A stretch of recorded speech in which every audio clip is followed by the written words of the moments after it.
morning, everybody. Darren, are you on here? Big Darren Creedy, are you on? I was having sound issues. All right, we'll get that working. Good morning, everybody. Welcome back to another incredible New York Market Open live trading stream hosted by Chart Addicts. These streams are sponsored by the #1 charting platform in the world at TradingView. Make sure to click the link in the description if you guys want your TradingView Pro subscriptions. And of course, let's get ready for the show. Today, I want to do something pretty interesting. We have a lot of guests stopping by. There's three main guests that I want to talk to today.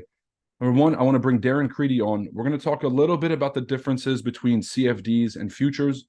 A lot of people have been asking me what platforms should we be using today with everything that's going on. And so futures seems to be the best option for NASDAQ traders if you guys want to take advantage of being able to trade NAS legally in the States. And so we're going to talk about the differences between CFDs and futures. I'm going to bring on a few other traders to talk about mindset and strategy. And of course, we'll have special guests stop by throughout the stream today. You don't know who's going to stop by. We got some, maybe Raja stops by. Matt Charts might stop by. We got Charlene that's interested. Swaggy C might stop by. So it's going to be a very interesting Friday stream. Drop a like if you guys are interested. One last reminder before we get started. The NAS100 Masterclass. It's a 3-day online class to get you ready with a proven and tested strategy. It's going to be on December 3rd. So we're officially 2 days away this Sunday. If you guys want more information on how to day trade NASDAQ, on what this course entails, hop on to the webinar tomorrow at noon. Hop on tomorrow at noon on YouTube for a free webinar, Introduction to NAS100 Trading. If you guys are interested in this class and want more details, tomorrow at noon, I'll be giving out all that information and more. Few fun things I want to do today. Obviously, we're going to be trading. I'll be covering the trades that I'm watching. And then what I really want to do is finish watching this Ron DeSantis and Gavin Newsom debate. Guys, I'm going to be honest with you. I watched about 3 minutes of it, and I've been looking forward to this debate for about a month and a half. Why? Because these two states, California and Florida, are the perfect examples of the policies that have been working for the last 3 years and the policies that have completely failed. And I think that because of how many people have moved from California to Florida, the quality of life differences, the environment and safety in California versus Florida, I think is the perfect example of what America could look like depending on which policies we adopt. These guys want to make the rest of the country just like California. It's a giant shit stain. And Governor DeSantis and a few of his guys, they want to make America like Florida, where you actually feel safe walking outside. I know all the stories come out about how dangerous Florida is and the gators and all this crazy shit. But in all reality, guys, I can go to the store and just go shopping in peace and just go do whatever. I can rock my jewelry wherever I want. California, try going to LA or San Francisco. Try going shopping with your jewelry on. Just somebody go try. And I really want to see this debate because I have a feeling that it's going to be Ron DeSantis calling him out on the shitty policies. It's going to be Gavin Newsom spinning the whole thing like a fucking laundry machine. And then we're just going to get a chance to see that shitty policies can only be explained through manipulation and through kind of like spinning the story. But great policies, they speak for themselves. Ron DeSantis has the stage presence of a fucking wheelchair. That's why it's so hard for him to gain traction. But the facts speak for themselves. Gavin Newsom, very charming guy. It's like fucking American Psycho. But his policies are complete shit. No matter how much he tries to dress it up, it's not possible. All right, let's take a look at the charts real quick. What happened yesterday? Yesterday, on these streams, we tried to take a long position at this daily low. The market went up into profit about 50 points. We moved stops to break even and protected. Market came back and hit our break even, but we did manage to secure some partial profits here.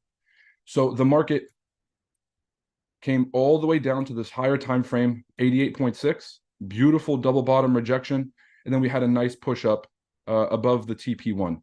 So the way I see this is a double bottom retest for a continuation back to the top of the range. I'm still bullish on this, despite the fact that everybody is looking to start selling NAS100. So with that being said, I think the market is at our entry. Yep, 1 hour, 88.6. Oof. Then we just missed the rejection. I'm going to start layering in trades. And this is the trade idea. Now, I have to put my stop loss below the daily range only because this is still a higher time frame trade. we're just using the smaller time frames to find a more precision entry. I'm going to take this on my personal account on my phone, and I'm going to take it on this challenge account on here. So first entry is going in real quick. First entry is about to go in. First entry is about to go in.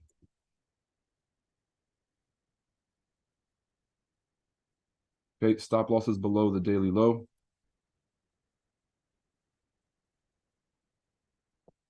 Puts us at about 145 points. Oof.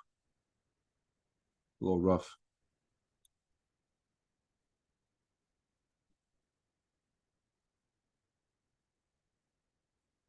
Okay, stops at 777. It's a little bit too close to the lows, but we'll be all right. Okay. Actually, I'm going to move my stops below the wick. About 0.5% risk on this trade. And if we dip down just a little bit more to get a better entry, I'll enter one last position and then close the worst of the two positions. Scheduled maintenance will be performed on Sunday. Okay.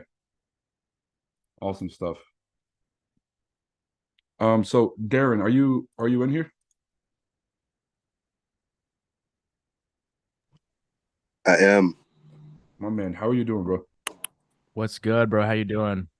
Oh, we got Jesse in here too. Jesse, I don't want to steal your shine, brother, but I just said what's up to Darren. I'm gonna give Darren the You're floor good. real quick. You're good. But I You're good. appreciate you hopping on, bro. We got a full house. What's up, Darren? Not too much. Just chilling. I don't Just think I'm doing too much today. I mean, a lot of activity. So I'm just kind of observing. If I do anything, it's going to be an evaluation. I'm not doing anything live today. okay, there we go. But Darren, I really wanted to talk to you about something that I feel like you have a unique perspective on, which is the difference between CFD trading and futures. Obviously, this is the biggest discussion today. It's which platforms to use. And people who want to trade NASDAQ or NQ, they need another avenue. And I don't really know much about futures trading, so I kind of wanted to bring you on and get your take on this. Yeah, I think Casper will agree that futures is by far a lot cleaner and more. Um, it's more for the trader, honestly. The CFDs, like either you're going to get slippage or you're going to get some type of commission or widened spreads. I mean, I don't like using manipulation because it seems like you're kind of blaming the market or the broker or whatever. But I mean, it's kind of what it is. Um, for clean execution, especially if you're scalping, futures are the way to go. I mean, yeah, you're going to pay fees. Yeah, there's limitations on certain things as far as like margin requirements and whatnot. But as far as I'm concerned, the leverage is plenty. I mean, so I what's mean, the difference? eventually I'm trying to transition over to that fully. But I mean, while I'm still trading prop, I'm going to leverage it, to the full advantage. When you say that there's a difference in fees, is it a significant difference or is it just like a marginal difference? I don't think it's significant at all by the time once you consider, the spreads and the the other stuff. So depending on your broker and how you negotiate with them, right now with Tradeabate, I'm paying. I want to say don't quote me on it because I don't even remember exactly because it's so insignificant that you don't really pay attention to it when you're actually trading. I want to say it's 99 cents for a full size one, a full contract, and then obviously the micros are going to be a little bit heavier. So, but I mean that's just it's like that's the cost of admission. That's what you pay to play the game. So I mean, fees are a big deal because if you ever do an analysis of the compounding growth of an account, and then you add in the fees and you take out the fees, and you see the difference over a 2-year span, 3-year span, 4-year span, it's real fucking money. The fees are a make or break between multi six figures. So the reason that I personally use FTMO is because I understand it's virtual, I understand it's B-book simulated, but there's zero commissions on NASDAQ trading. I can get in and out of 50 different positions. I can hedge myself out of almost any drawdown and not have to pay a fee for that execution. Is this a permanent solution? No.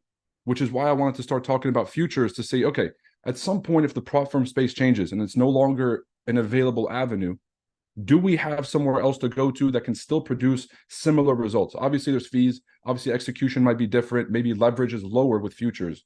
But I'm kind of looking at the next step in the off ramp here. What would you Yeah, say for me, the that's the differences and alternative. similarities are between both CFDs and futures?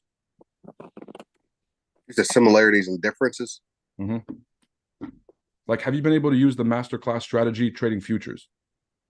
Yeah, it's the same. It's the same thing. I mean, the chart price action is the same. I mean, obviously, some of the wicks, like the extremes on the prices might vary, obviously, because broker to broker stuff. But the numbers are different, but the price action is the same. So, like, honestly, right now I've got the futures chart up. I've been trading my CFD um prop accounts. I only mark up my futures chart because that's the purest. Yeah, the numbers are different, but I use relatively fixed stops, like 50 to 75 points on my stop. So, I mean, I just put my stop 50 points from the entry. So I don't really care what the number is. You know what I mean? I don't care if one's at 16,000 and one's at 15,900. I mean, 50 pips is 50 points. I get it. So as long as the structure is there, you're able to just Yeah. trade the same Right. exact structure. Right. I love it. That's awesome. Kish Trade says less taxes. So I did hear a little bit about the tax situation between futures. So are you still taxed as ordinary income or what? And I know you're not a tax professional. Everybody, please consult a licensed tax professional. But Darren, based on what you know. Based on what I know, it's split 60-40 with the futures. But if you're trading FX, it's going to depend because when you're trading prop, I mean, you're already at an advantage kind of because you're getting a 1099 versus capital gains. 100%. And then you're So, able to, if you have a company or if you have an LLC, write off a lot of the expenses that you use for your trading. And this is obviously, guys, this is not legal tax advice. Consult the licensed tax professional, but you're able to, if you have a home office, if you have your Wi-Fi bill, internet, everything that you use to actually for the functions of your trading business can be offset or can offset your income.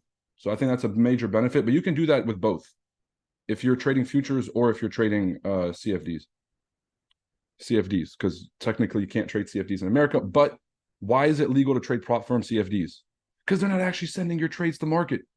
That's how they're able to get around it. It's like, wait, in the bylaws, it's all virtual. In the terms and conditions, it's virtual. So they're able to bypass all the CFD laws. I love it.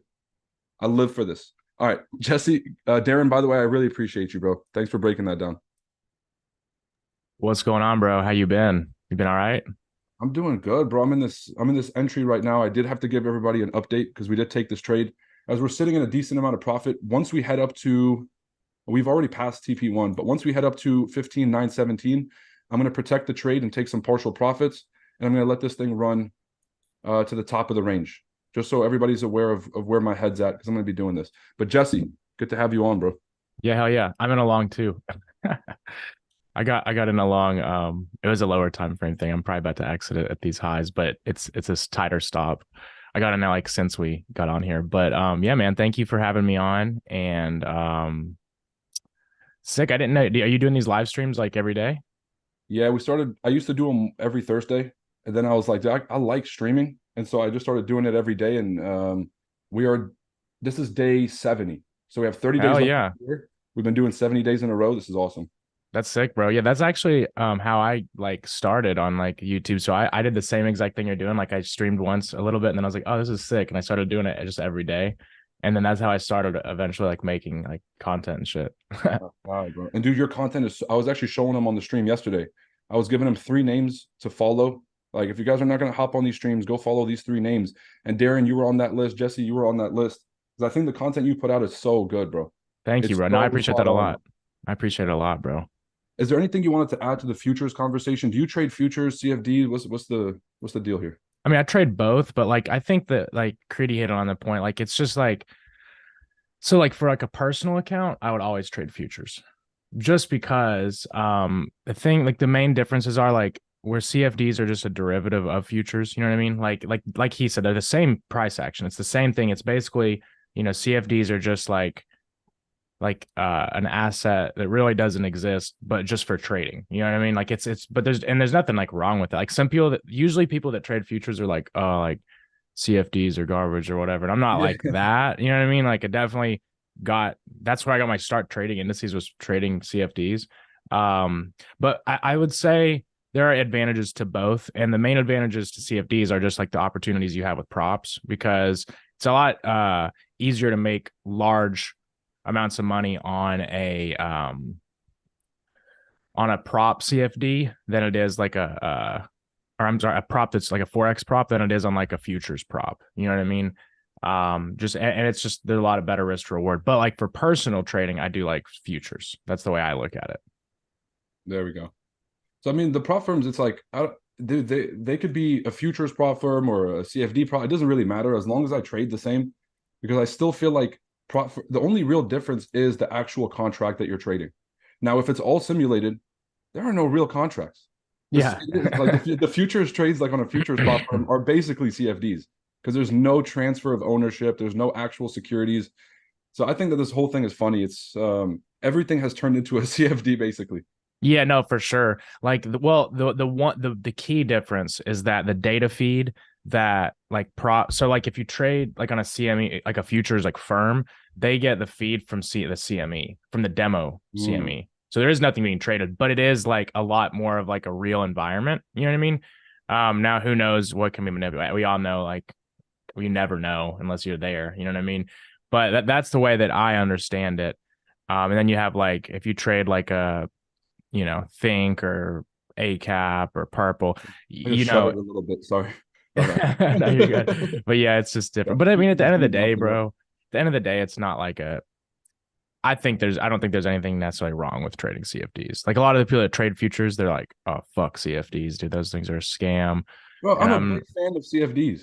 I'm a huge fan. And I think the only reason people have an issue is because there's some gray area legal stuff around it. But the only reason that exists is the same as the accreditation laws for investing in a startup, for example.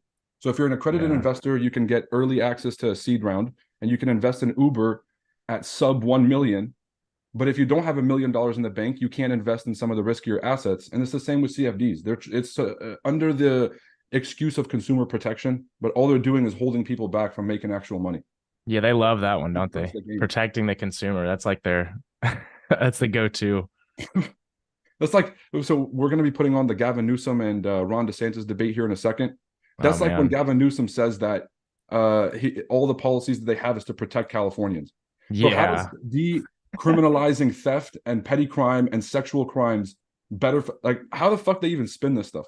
Yeah, I don't know. Like, honestly, that's what I like. Some of the shit that like gets said at, like, on that end is just so crazy to me. I'm like, I don't think it's to the point. Like, I mean, I know there are some people who are actually dumb enough to believe that shit, but I mean, I almost think it's to a point where it's like, I just can't believe it. Like, I can't make myself believe that some people watch that and are like, yes. I'm like, this shit we're in a simulation. Speaking of simulations, we're in a simulation. If you go back and watch cable television, like traditional cable news, and what you'll realize is it's always been like this. I'll watch some of the shit and I'm like, who was sitting in front of their computer or in front of their TV actually believing this? And then you realize the majority of the people, like, nobody really has the time to go out and do their own research. You got to just take things at face value. And that's what I feel like is so dangerous, is somebody will get up, nice looking tie, nice looking face, and just tell them some bullshit. And they're like, well, I have no other way to, get this information. That's why Twitter is so important. Yeah.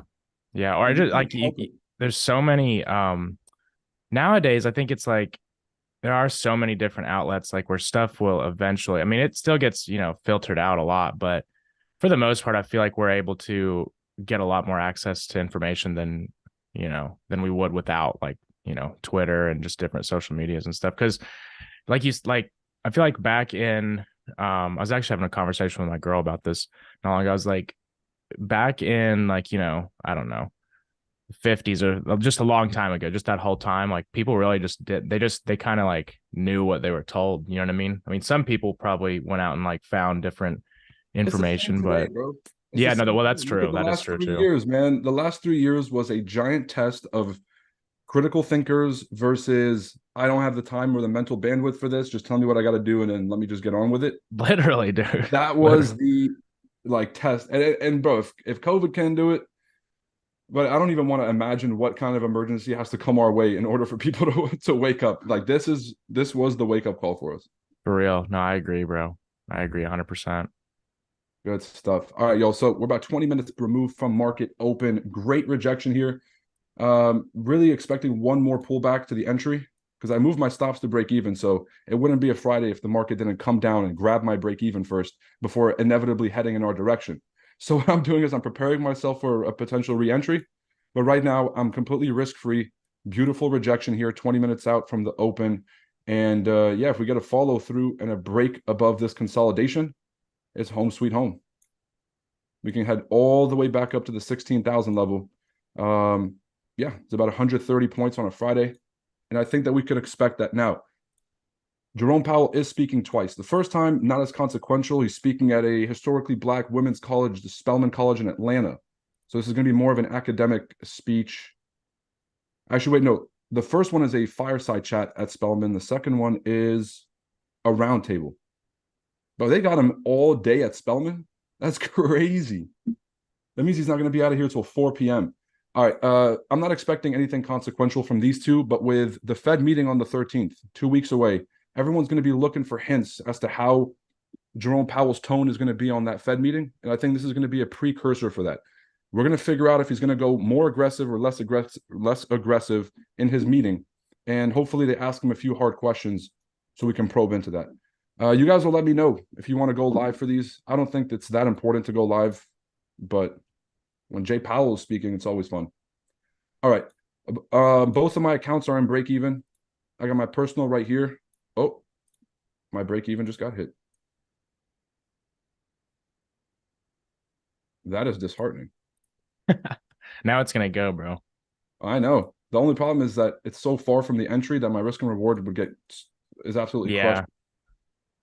So this is what I would do is if I had entered at the 886 on that trade, we're looking at about a 2-to-1, assuming no partials get taken. If I enter at the current price, it goes down to a 1-to-1. Completely jacking up my R&R for chasing that entry. So I'm gonna have to let that go. Luckily, the challenge account, we're still in. So I'm gonna just let this one run. But this is disheartening. At least I took partial profits, which is how I'm always able to walk away with money. I wait for that first rejection. I pull partials, protect the trade. If I get kicked out, at least I walk away with something. I don't have that thing looming over my shoulder like, damn, I didn't walk away with anything. I should have. Nope. All of my bases are covered. Ladies and gents, if you're watching this, let me know if you have any questions for Darren or for Jesse while they're here. We got guests in the house, people. Let's treat our put W Darren and put W Jesse in the chats. Let's get this stream going. All right. Jaden said I learned a few things from Casper. Cool guy. I agree. You are a cool guy, Jesse. Thank you, bro. Thank you, He said, Jaden. Mexico on La Casa. Jose, good morning.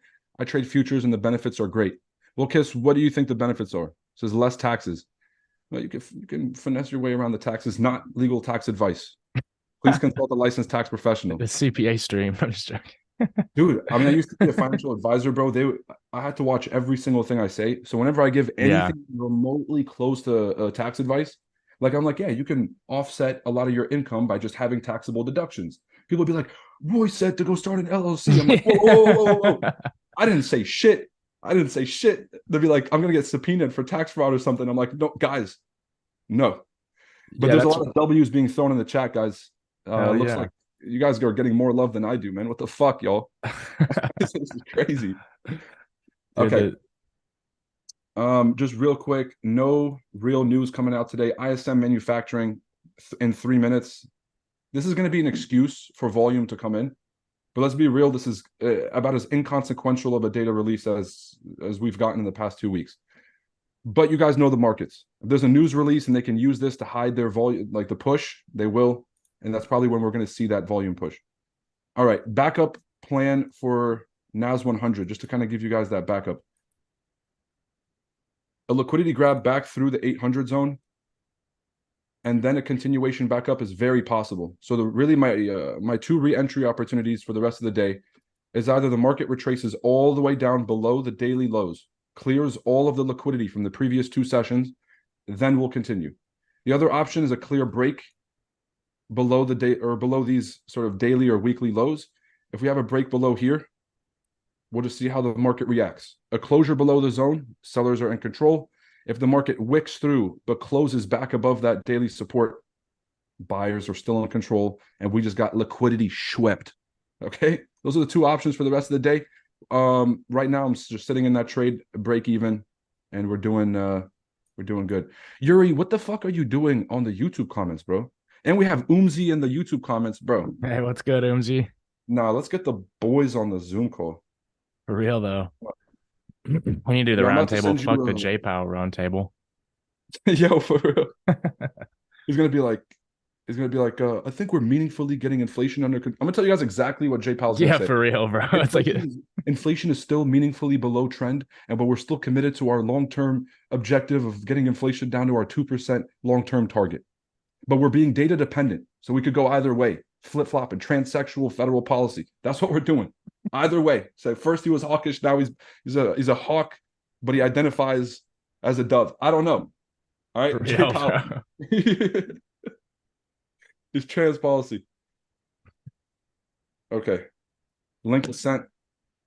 There was one more thing. Oh, yeah. We're gonna put on this debate. Mo, how the hell did you find the full thing? Dude, I swept the internet for hours this morning trying to find it. We're gonna play this. I'm gonna give it an honest take only because people ask me, Roy, what does politics have to do with markets? Anyone that was trading prior to 2020 knows exactly what politics has to do with markets. Trump. Every time Trump would speak, there'd be a market move. Go and back test markets from 2018 and 2019. See the shit we had to deal with. Every day was him and he'd go to the bathroom, he'd say something about China, put on some sanctions by noon, and then we're in a trade war by fucking 1 p.m. Markets have gone 1,000 pips one way and 1,000,000 pips the other. Love it. Okay.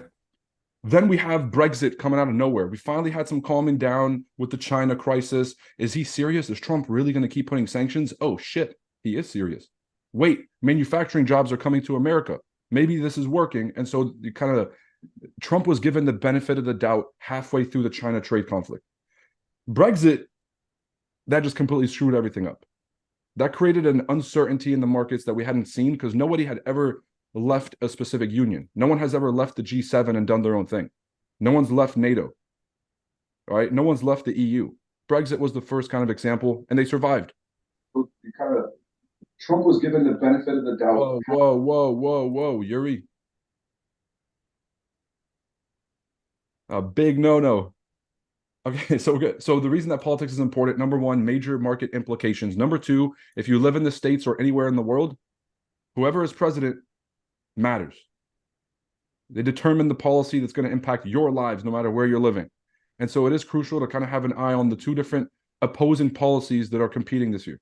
It's going to be the California leftist ideology. Then we're going to have the Floridian right ideology, and they're going to be clashing in this debate. I want to see this shit mostly because I want to see how Gavin Newsom, how much verbal gymnastics can he pull off to spin how shitty of a state California is, because that's Gavin Newsom's strength. It'll be like, so Gavin, your own parents left California to move to Florida.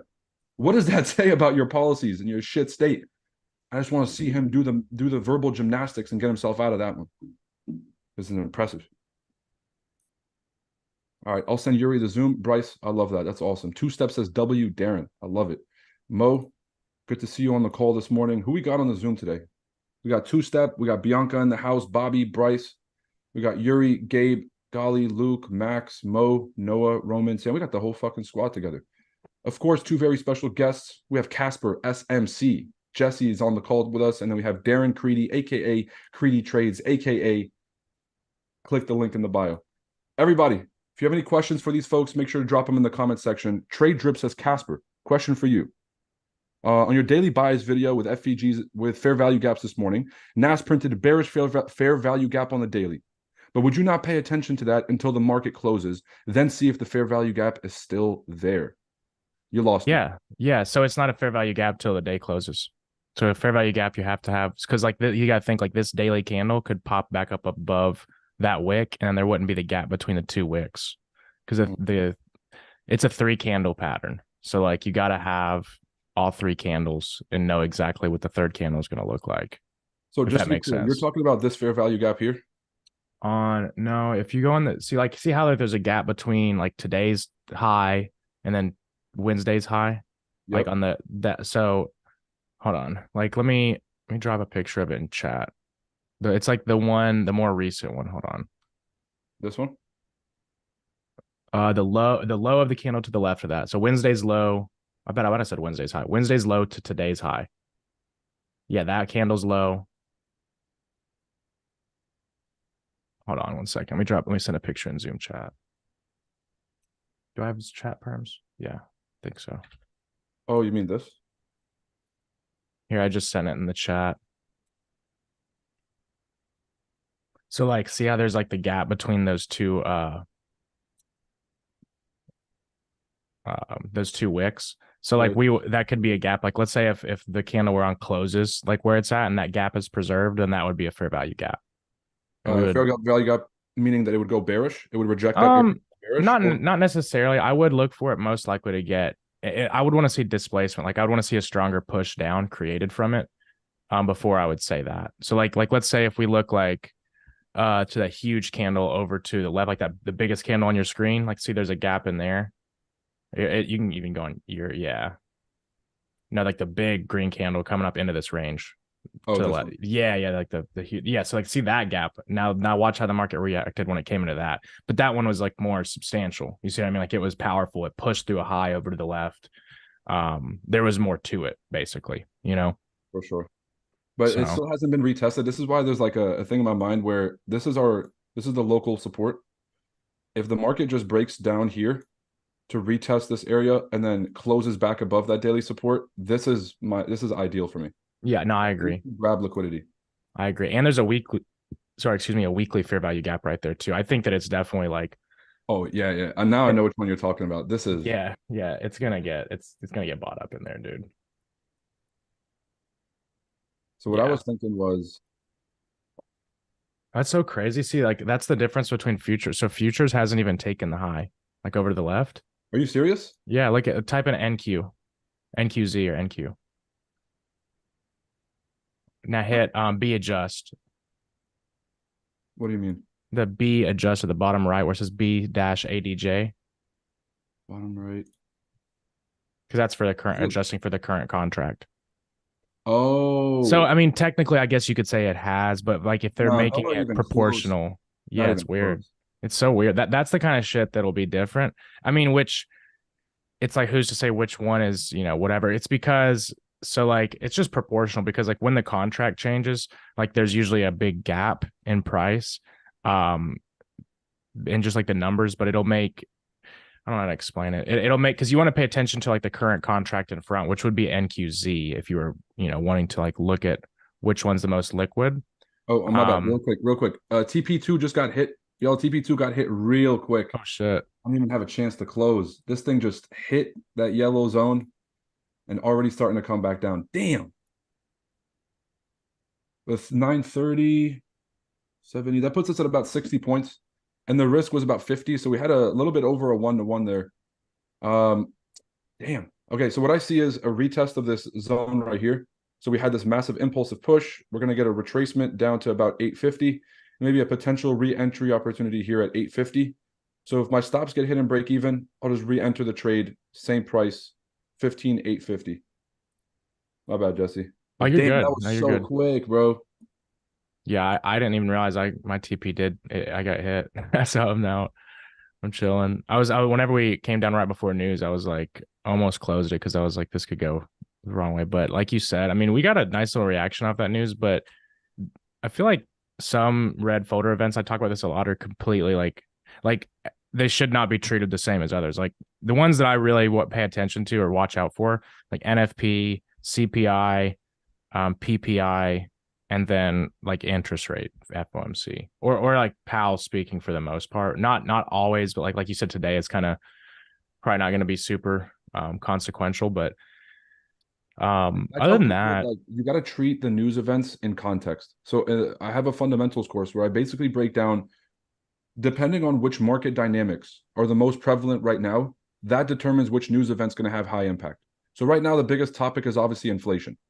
So anything related to inflation, related to is the economy going into a recession or not. So you look at the three main macroeconomic factors: GDP, employment, and then you look at consumer spending and inflation. And so those are like right now the most important. But let's say 2-3 years ago, when the biggest topic was employment, because we had record low at 3.4%, and everyone was watching to see if it was going to break. And then after the pandemic, they were seeing if it was going to come back down. So that was the highest reactionary sort of. You guys see where I'm going with this? Yeah, NFP used to be the fucking Super Bowl, but nobody really cares about the non-farm like the employment numbers, because as long as we're not in a recession, it's like, okay, are we in a recession? No, okay, put that over there. So the way that I see Jerome Powell's speeches is, if there's no emergencies, it's bullish. It's always bullish unless he says something to completely fuck it up. Yeah, And no, that's why that's this is true. only going to be good for us. That is true. 100%. Like I used to have a strategy, like not even a strategy. I mean, I guess you'd call it that, but basically like for options. I don't know if you ever trade options, but I would usually basically grab like 2 0-day calls and 1 put on like SPY. Because like I would basically it just hedges you. You don't get hit as hard. And I don't ever put like a substantial amount of capital on this. It's definitely like gambling. Not trying to tell anybody to go do this at home, but They said Jesse told me to blow my account. yeah, I know, right, bro? I'll get a message on Twitter, bro. I fucking tried this strategy with my entire portfolio. I can't believe you did this to me. Good. All right. You needed to do that. Yeah, you needed to fucking learn. Listen, all right, the one thing that you guys are going to learn about my streams is I keep it as honest as possible, because trading is not for the weak. You really have to have a realistic understanding of what the dangers and risks are. So if you're out here blindly following people from social media's trades, if I post a screenshot and you're like, oh, Roy's in at a buy at 570, and then you saw it 2 hours late, and you just open up your chart and you're taking trades. Like, there's a lot of people that do this kind of stuff. Don't be that person, or get off my streams. You got 2 choices. For All real. right, we just hop back up to TP2. That was your chance. If you guys wanted to unwind that trade, de-risk the trade, or take partial profits, that was the zone. I'm still optimistic about this, yo. Look, this is for my masterclass, folks. You guys know exactly what I'm about to show you, or maybe you don't. Who knows?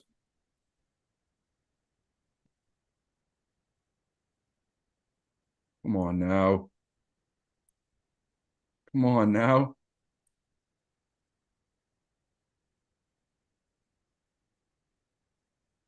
So what we need to do is break back above this the pre-session consolidation lows at 15,900.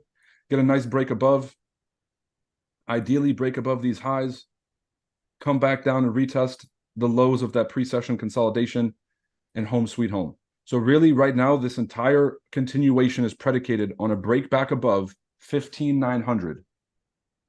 And then a re-entry opportunity would be at that same exact price. So we have that phase 1, phase 2, and then we're still waiting on that phase 3. Well, inside baseball for some of y'all. All right. We'll do the Newsom debate at the very end. I know some of you guys not really into politics. Yeah, grow up. All right. I used to hate politics too when I was fucking 12. Right now I pay taxes and shit, so it matters. Right. I mean, bro, everyone's like, "Oh, bro, you guys." I'm gonna start using that. I'm gonna use that, bro. They'd be like, "I don't want to talk about this stuff." It's like, dude, okay, good. More for me. All right, I don't know what to tell you. Like, how could this have happened? Well, I'll tell you. I sat out there for 3 hours and voted for whoever the fuck it was. Y'all did it. Look, oh, voting doesn't matter. Look, if I was at the very top of a game and I wanted to sway the results of an election in my favor, what I would do is convince the entire populace that your vote doesn't fucking matter. And you should just stay home because it's all rigged anyways. And I'll just make your dumbass stay home. And I would convince a bunch of old people who believe this shit to go out and vote. You guys know what actually happens in the real world? It's exactly that. Yeah. No, 100% agree, bro. It's genius. It's like almost always if the common like belief or whatever, like it's like where everybody thinks they're slick, like, you know, oh, we figured it out. It's like, no, it's actually the opposite. Whatever you think you figured out was put in front of you intentionally most of the time. For sure. But that's why great traders are critical thinkers. And that's why I really like watching your page, because this is not what most people are doing. Is they're so good at learning about trading and regurgitating the info. Now, you actually have a lot of original takes. because like you're taking different concepts, but you're piecing it together into a unique perspective. Versus if I open up a page of a Larry Elder book or a Mark Douglas book, and I just rephrased it. That's what most people's courses are. It's really just like, okay, so there's markets, there's mindset, there's psychology, and then there's risk management. Like they're kind of thinking about these things in these buckets. Versus like when I read some of your tweets, I'm like, dude, this is a nuanced approach. This is like an informed, nuanced take. That's why I fuck with you and Creedy. It's like, this is what we need more of. And this is how you guys can tell if you're watching this, who really knows what they're talking about, is about nuance. If I can spin something to you one way, tell you guys risk management is so important. But then if I can give you real examples of how risk management stopped me from making real money, like I'll tell you guys, this whole idea of not chasing the entry because it would have taken my R&R to 1-to-1, that killed me for over a year. I'm like, how am I a break-even trader and I'm winning 3 trades and only losing 1? I could not figure it out. And it was because every time I would wait for the rejection and I was getting in late because I had that fear, I was hurting my own trading. All right, so this is going to be. I really wish I had a stream like this. First things first, because really just watching someone do it and having it work for you once or twice, I think is all people need. When you don't know what's working for you, you're trying a bunch of different stuff and you're never seeing success. You don't have a confirmation of what's valid and what's not. As soon as you guys trade with experienced traders, it works out for you once or twice. You hold it past that fear point. Everyone has the fear ceiling. Like, fuck, dude, I should close it. What if it reverses? But you hold past that because you're trading with someone else. And you actually get to see how patience makes you more money. You can't go back. It rewires your mindset. So that's why I'm grateful that we're doing these streams, grateful for all the guests showing up, and grateful for everybody watching this. Of course, these streams are sponsored by TradingView, the #1 trading platform in the world. Click the link in the description to grab your TradingView premium subscriptions. Yeah, that's fire. Yeah, shout out to TradingView, bro. And very big announcement coming soon about the FX Summit and our partnership with TradingView. Not going to say who's the big sponsor for the event, but if you guys have a fucking ounce of critical thinking, you just put it together. So I'm not going to say what kind of sponsor it was. That's a Kanye reference for you guys. Dude. Oh, man. All right, let's actually put on this debate and let's see what these people got going on. We got Devani Delval says amen. All right. I don't know. Who's the gent you're talking to and what's his page? But I love futures. I'm funded for 500K. All right, dope. Nice. His name is Jesse. You can find him Casper SMC on YouTube. And then what's your @name on Twitter? Casper I should know. It's Casper _SMC. I'm like 90% sure. I should know that. Yeah, wait. There's too many fake pages. I know, that's what I'm saying. Yeah, no, it is Casper _SMC. Like CASPER _SMC. Dude, speaking of, there was this guy that I kind of felt bad for him, but he like literally he was messaging me and like he was like, what happened with the Telegram fund? And I was like, dude, you got scammed, bro. And he's like, no, I was messaging your page. And I was like, no, you weren't. I was like, your first message to me is actually like right now. And you know that. And then the dude was like, bro, this guy like sends me like, he harasses me. He's fucking harasses me on Facebook, bro. It's got that far. It's like he must have got hit, bro. But I'm like, damn, like the internet's a dangerous like, what place, do they bro. expect you to do, bro? How do they expect you to fix this? Yeah, bro. Here, I'll just give you. Yeah, and it's just like you said, I'm pretty no bullshit. And the way I look at it, I'm like, bro, look, like you said, trading is a game of critical thinking. Okay. Yeah. And you gotta be a little bit more sharp than not a little bit. Yeah, nope. yeah. No, we're gonna stop, more sharp, Jesse. We're gonna stop babying people, all right? For real, though, you and man, I know you, bro. I know you hold Yeah. yourself to a high fucking standard. Let's hold people to half that fucking standard. Just half. Let's give people the benefit of the doubt, bro. Yeah, no, and that's the thing is like you have to be like that, bro. You literally have to be. You have to just and here's the other thing too, like that blows my mind.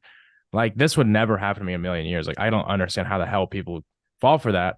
But like if I fell for something like that, like you would never even like you wouldn't hear somebody complaining about it or like blaming other people about it, because it's like then you have no accountability. It's like, okay, well now, like, okay, at all my companies, right? Like the 3 traits that I require in hiring somebody, because I've learned that the most important things about like a culture of a company is just having a very strict set of standards that you hold people to, not necessarily on a performance base, but on like an ethical base and a personality base. And it's Just to make sure that all the this is to make sure that all the values are aligned, or just for what? Yeah, just to make sure the value, make sure it's a good fit, right? Because like, not like a performance, not like requirements of like your experience, nothing along those lines, but just like, are you the kind of person that I want to entrust either to represent me or to do work for me? You know what I mean? And I won't say this is for every single position, but for any important position, you know what I mean? Like super important, like consequential, that's pushing the needle. Number one is like extreme accountability, right? Number two is tenacity, and number three is coachability. Because I'm like a big believer in like finding C grade people and turning them into A grade people. Like if you find A grade people, most of the time they've started their own thing, or they've, it's going to be some kind of contractor deal, if that makes sense, which I'm not a big fan You're of. talking about C grade, D grade in terms of skill level. So you'd rather have somebody with an all right skill level that you can turn into something great. Like, so then what qualities do they have to have if it's not the skill? So, I mean, Like, I wouldn't say, let me say like, okay, so to me, like the grade of like employee would be it'd be a mix of skill and also personality and work ethic. You know what I mean? So really, I would rather have somebody like, for example, let's say I have somebody who's like pretty good at their job, right? Like the actual good at their job. And if they're a member of a team, let's say if they just slack off and think that they're above the rest of the team because they're better, a little bit better. Like I don't want that person in my team, because that's going to be cancerous to the whole organization. I would rather have somebody who is like has the qualities of being an A+ person that comes in at a C+ level, where they're hungry, they're tenacious, they're accountable, they're coachable, they're going to listen, and they're going to, respect, the guidelines that are given to them. And then that person elevate them and like rise them up to an A level. You know what I mean? I love that. So you're more focused on potential than what's currently in front of you, as long as they have the right attitude, because attitude is going to be more important, because you can teach somebody technical skill, but you can't fix a shitty attitude. Exactly. That's 100% true, bro. 100% true. I learned that the hard way. I learned that Me and you both, brother. Me and you both. We made a good amount of mistakes on this side as well, but this is the fun. You really get to learn about as much as you can, and that's why I'm grateful. Everyone that's on the Chart Addicts team, all the folks that are on here that do the back end, that really help us with project management, that really take care of the service side, these are all my boys. We have been able to filter out the people that don't belong here, and everybody's values are aligned. We all have the same mission and vision. So personalities are all completely different, like the motley crew of fucking, of a company, but the values are aligned, and that's what matters. So if that's we're all why you guys have towards helping traders, there's no other way for us. Like we are going to work efficiently. Yeah, bro. And I didn't mean to cut you off, but that's why you guys have done so well and achieved so much, is because you found that science to that. You know what I mean? And then like once you get that team in place, you got that foundation, you can pretty much build anything that you want. 100%. So guys, I re-entered the trade because I got hit and break even. I re-entered on my personal account, and I re-entered on the challenge as well. Time for round 2, baby. Just literally rejections, partials, break even. Rejections, partials, break even. About to be doing this all day. Shout out to Jay Powwow. Coming in clutch on a Friday. My payout date is in 3 days. Do you usually trade like morning, or do you trade it just kind of throughout the day? I know that I see a lot of your trades, like they're like the higher, not high. It's funny, higher. I'm like a 1 minute guy. I'm like a scalper, bro. So like I use like the 15-minute for my levels, and then I usually enter on the 1 minute. But I see I've never really traded indexes on like the higher time zones, but I look at it sometimes. I'm like, damn, it would be nice just to have an account just to do that. But that was another thing. Bro. It would have to be CFDs though, because like a big advantage of, I will say this, I didn't say earlier, a big advantage of CFDs over futures is the position sizing, right? Because so think about it, like what's the contracts like? So what per one lot? It depends on the broker or profit. Like right. This is a swing trade account from FTMO. Do I have to use 10 lots? And it's the same as if I use the 0.01 on this challenge right here. Right. So the contract sizes differ based on the broker. Yeah. So like I was like, if it's like most for a while there, like I don't want to say the prop firm I used to trade CFDs on, they're not here now, but call them out. Call them out. It's like, no, the fucking them and FTMO. Well, FTMO used to be, I think, a 10, and they changed it to 1. I don't know if it is in this, or they are still, but like you could basically, it was $1 per point per one lot, right, at risk.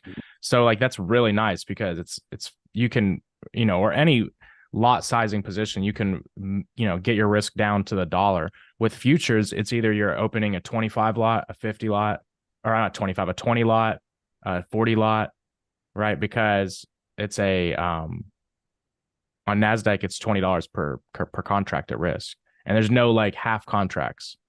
So imagine if you just had, you see what I'm saying? That Yeah, sucks. it's hard, bro. But the thing is, I will say if you're not a very low time frame trader, futures probably aren't for you. Like if you don't trade like the 1 minute, stuff like that, it's probably not for you. That The is whole one thing thing. for me is that I'll use smaller time frames. So, for example, we're catching the smaller time frame entry right now on 15-minute, 30-minute, just really trying to get in here and get granular. But when I go up to the higher time frames and I look at the daily, brother, if this candle rejects and we continue to reject this area and it flips to fill this wick, we just caught the low of the market. And so what I do is I'll take partial profits, but I'll always leave a position running depending on the firm. Because some firms don't have a lot of carry costs. They don't have a lot of swap fees.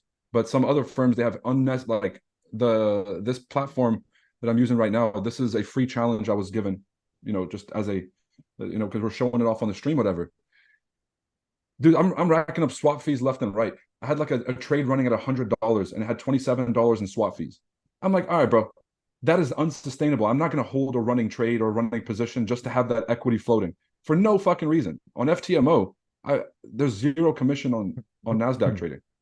I can just get in and out as many times as I want, which is exactly what I do.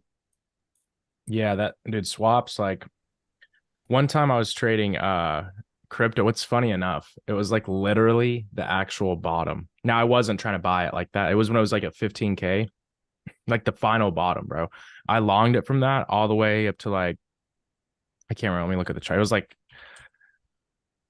oh, let's see. Speaking of crypto, that shit's moving again.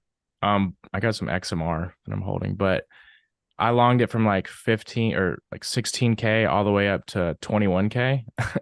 But that shit, the swap fees, bro, were ridiculous. Because I had never traded crypto like swinging on a prop firm.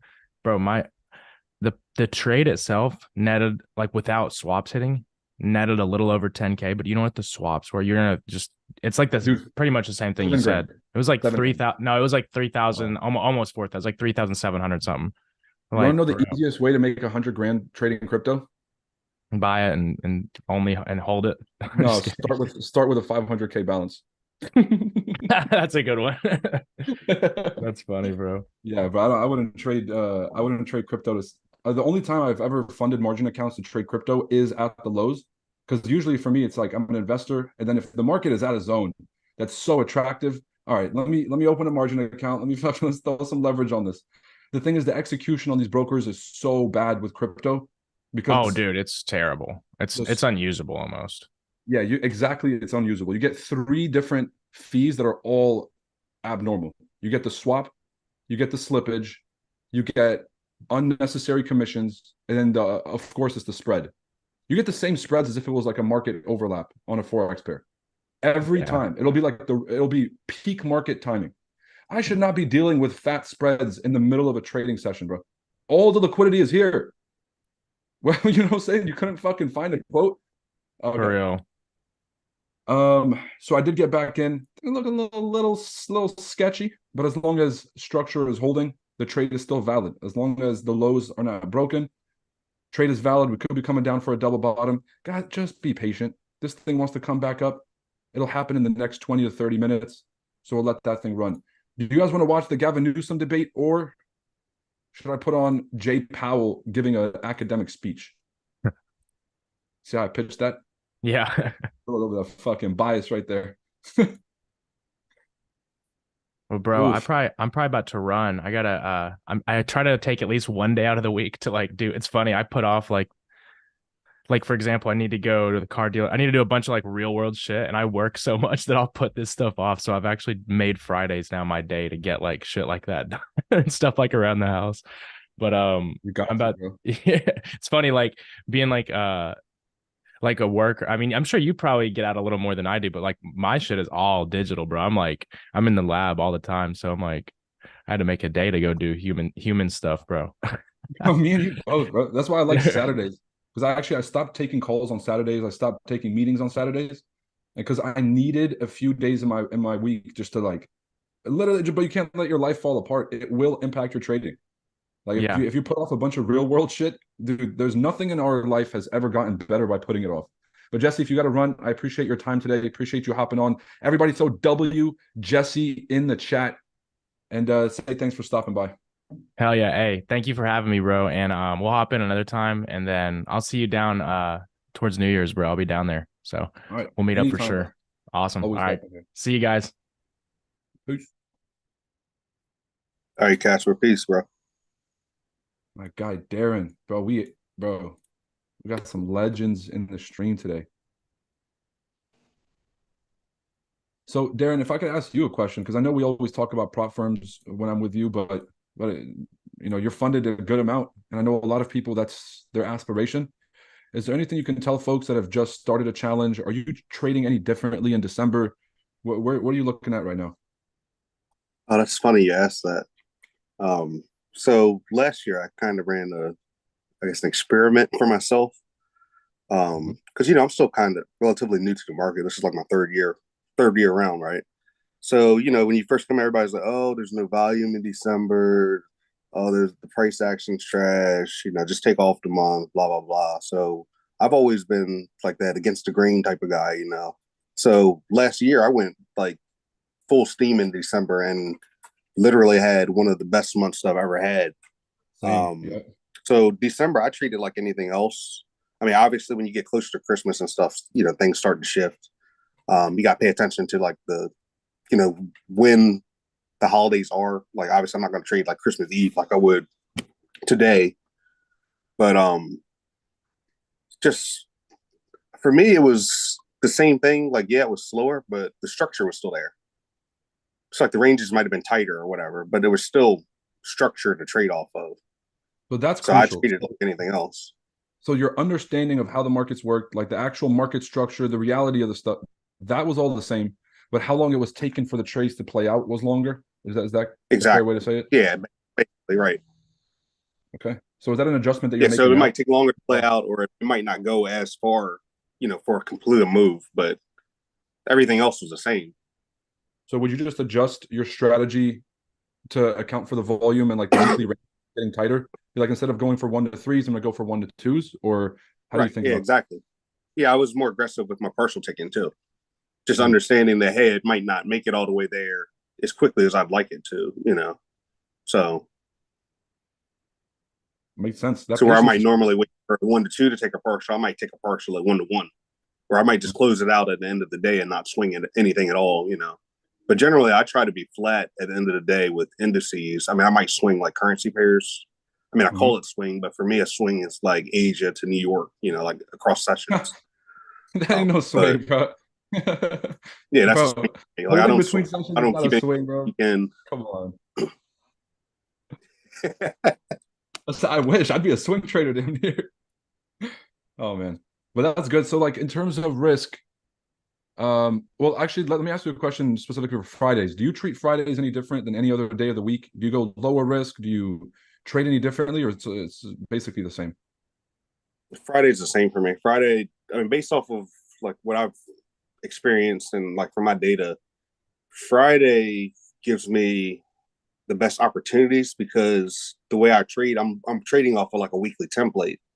So by the Mm-hmm. time Friday comes, I have more data than any other day. So I can't ignore Friday. You know what I mean? Because 100%. Friday's going to give me the best opportunities sometimes. Not necessarily volume wise sometimes, but definitely from the structure. Yeah, from the Because if you structure wise, like, hey, have, I've got Monday, Tuesday, Wednesday, Thursday structure Mhm. in play. If I'm looking at a weekly template where it pops the top and then expands the range to the bottom, I already know the top's been popped. I've got my midweek reversal, and we're working our way down on Thursday. Maybe Friday it'll continue down, or vice versa. So Mhm. it helps with my bias a bit. And the markets just basically, I have this theory that markets open and close at the same prices so often. So like Right, this is right, yeah. So if if we all the way started up, on Monday, we all made the way a high on down. Wednesday, and Thursday we're on our way back to the low. I would assume that we more than likely will get back to Right here. like a mean reversion type theory almost, I guess, like back to where we started. That so I'm not I want to say I'm not a mean reversionist, but when it comes to the daily, I am a mean reversionist because it'll open at a price, it'll go very aggressive, and then it'll come back and close at the same exact price. You see how often Right. this happens, and so I'm just like, It happens a okay, lot. all bids need to get. There needs to be an offer for all the bids. There needs to be a bid for all the offers, and so that's like the cyclical nature. That would put us right back here. So like this thing could come all the way down, and then by the end of the session, come close right back here. And if you look at it on the daily, nothing happened. Well, on the smaller time frames, it looked like a war zone It was crazy on the smaller time frame because it's been all over the world and then it comes right back to where it starts. It's like what? for sure. So now just an update, everybody. So I have these three positions. What I'm doing is this lower one is the hedge. So I'm entered right at the 886. As soon as it comes up above this entry, I'm going to close this one and break even. And then as soon as we get up here, I'm going to close this one and break even. And then I'll just hold this wick entry, ideally. Now, the market could break through this support area and just start heading down to a lower level, probably closer to 780 or 750. But for now, I'm still banking on this 1 hour break and retest 886 to see if we get this rejection back up. I love these kinds of trades because you'll have a nice entry, and then the market will push, and it'll come all the way back to that original entry, but still hold. This is typically, I see this as a re-entry opportunity, but it's a Friday. So make sure you guys are taking your own risk goals and your own risk parameters into account when you're taking these type trades. But I appreciate you breaking that down, Darren. Now, this has been a crazy stream, man. So much knowledge on the stream. Y'all drop a like if you learned something today. And if you did learn something, drop a comment. Let me know what you guys took away from today's stream. Tons of value. Make sure you're not just out here letting it go in one ear and out the other. All right, this stuff could genuinely change your trading, and I want to see who's paying attention. So let's hop on. Let me know if you guys can hear this through in the 2021, system. 2022, California's lost 750,000 Can you guys hear it? residents.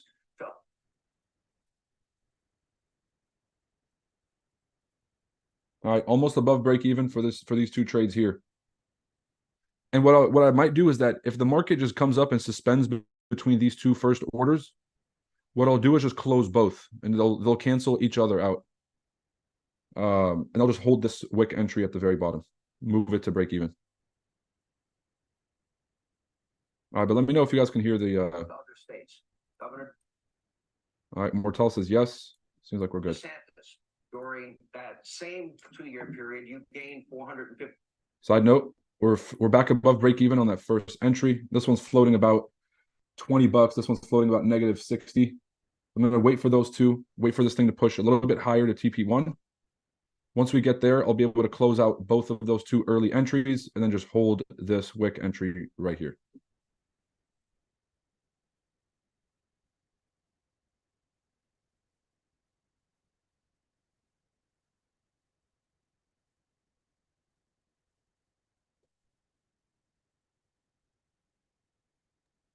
So, Roy, are you trading any currencies or gold, anything else other than that? I know that's your baby, obviously. No, I trade Euro USD and USD JPY. So I only take swing trades on currencies, and I just found the entry of all entries on the daily for UJ. I have a feeling that this thing's gonna break back through. But I caught the weekly lows, I believe. I was On looking UJ. at in pairs the other night. I don't trade UJ because that thing gets stupid with the wicks sometimes. Dude, but I talked to Jason not too long ago. He was about $150,000 profit. This thing wicked down for 350 pips in about a minute. Right. All of his trades got closed, all break evens. This dude went from 120K floating profits to I think about 22,000 in a heartbeat, in a second. And so there's a lot of central bank operations that the Bank of Japan does because they're currently in a crisis, and that just causes so many whips. But when there's a swing trade idea and you can catch a wick entry, you're so far removed from the liquidity grabs that you should be good to go. Like I'll show you this. Yeah. When you're on the account. extremes like that, you should be good. But the way I trade, I'm Like, losing flat at the end of the day for another entry. Like I can't play around with that thing. That's why I take partials, right? So I had on the other account, I had 5 lots open, and right now I only have a 0.6 left. I've been shaving partials as it climbs. So it was up I think 160 pips. I'm taking my partial profits. I have a very important rule is don't overstay your welcome. If the markets are feeling generous, beautiful. Thank you for your generosity. I'm not going to be a dickhead and overstay my welcome. Which is exactly what I'm about to do now by closing some of these partials and bagging some wins for the day. Yeah, that was one of the biggest things I took from the NASDAQ course when I took it with you guys was don't overstay your welcome. Because there's so many times like you'll have a great trade, and next thing you know, you're screenshotting and you're celebrating, and then you're online shopping. You know what I mean? Like everybody does it. And then You're next posting thing on you know, social media, wick yeah. entries. That's an issue I got to deal with. So, oh man, it's one of those things you learn to deal with, I guess. Of course, man. You look, you're in a profitable trade over and over and over, and every time you're in a profitable trade, it reverses, and it just keeps reversing, reverse. Eventually, it's going to beat it out of you. It's going to beat some common sense into you, actually. Yeah, that's kind of where how I ended up where I am with my strategy as far as like not swinging because, I'll have fire entries, and I remember I came to that conference back in February when you came to Virginia, and you're like, if your trade's always going to blue, close in the blue. If your trade's always going to blue, closing the blue. Like I remember that like yesterday, just you standing on top of the table almost saying it, and it's like that hit me because it was like man. it Because hit me hard. Because I'm like, damn, like my trades are always going in the blue, but I'm trying to convert these scalps into swings. And yes. that's not it. I'm doing more damage to my psychology and everything else, my account, my portfolio than benefiting, Dan, I got to That's like a clarify. really bad like I got to tendency that clarify. I realize about myself. Let me just break it down for the people listening. Is everybody's always asking themselves whether they should hold the trades longer or whether they should start closing sooner. And if you make the wrong decision based on your strategy, it's going to be catastrophic. Certain people should be holding their trades longer based on their results. Certain people should be closing in blues. And if you're doing the opposite, it really is going to hurt your trading. So what Darren remembers is if you're one of the traders that every single time you enter a trade, you're in blues, like me. So every single trade that we've entered has been in profits at some point. The question is, have I taken partial profits or have I just like continued to hold these and hope for the best? Every time it pops up, I'm taking partial profits. If every time I enter, I'm in blues and then it reverses on me, just close when you're in blue. You'll have a high win rate, shitty R&R, but you'll have a great win rate. Now, if you're one of these people where you're always in drawdown, but the market and you close and then it always goes your way, you've got to be one of the people that's got to hold. So you have to know yourself, know the results of your strategy so that you can adjust. Darren, great, bro. I can't believe you remembered that, bro. Dude, I break down everything. And I'm telling you, that was one of the pivotal things for me where it was like, because like, so like by nature, I'm a scalper per se. I don't like to say I'm a scalper. I say I'm intraday, but people call me a scalper. And I get into trades and they're good. And, for 45 minutes to an hour, this thing's in the blue. I close it. I leave. I'm great. But then, I'll do this Monday, Tuesday, Wednesday. And then Thursday, that trade that I close, the way I'm supposed to, at my parameters, I come back Friday morning and it's gone an additional 3-4 R, right? Yeah. So now all of a sudden I got my mind, oh, well, if I could hold on to my trades longer, I can make more money. So then I come back next week, Monday. And Monday, Tuesday, I know by strategy, I should be scalping by my strategy. But Monday, Tuesday. But I'm going to hold because I remember what happened last week. Yeah, I'm going to hold it all week. It's like, it's got to be this way this week. But market makers are so fun because when you think about who is designing the system, you got to think about how well they know psychology. And that's why I got to give them props. Like, I can't be mad because they're so good at their job. It's the perfectly designed, maintained, and operated machine. Like, I don't. A slot machine is pretty damn good too. A wrong way legend doing anything,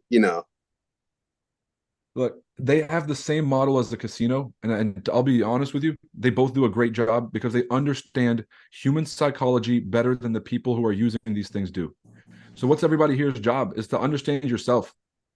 Like, look, right now, my intrinsic response is, oh shit, this is going to reverse on me, close it. That's like the natural response. That is what they are trying to induce inside of me.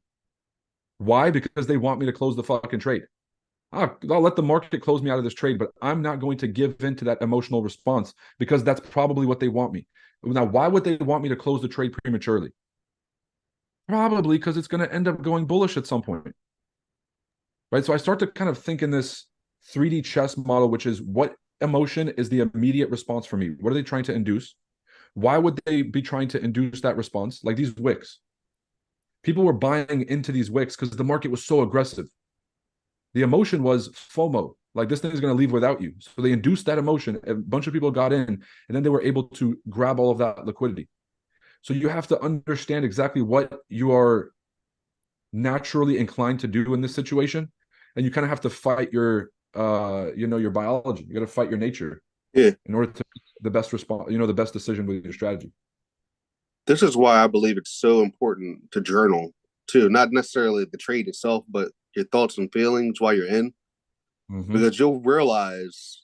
I mean, after you write it down so many times, it might take some people 3 times, it might take other people 20 times, but as you keep writing these emotions down, you'll start to realize the correlation between your thoughts and your feelings and your actions, and you realize, oh man, this thing's pushing against me.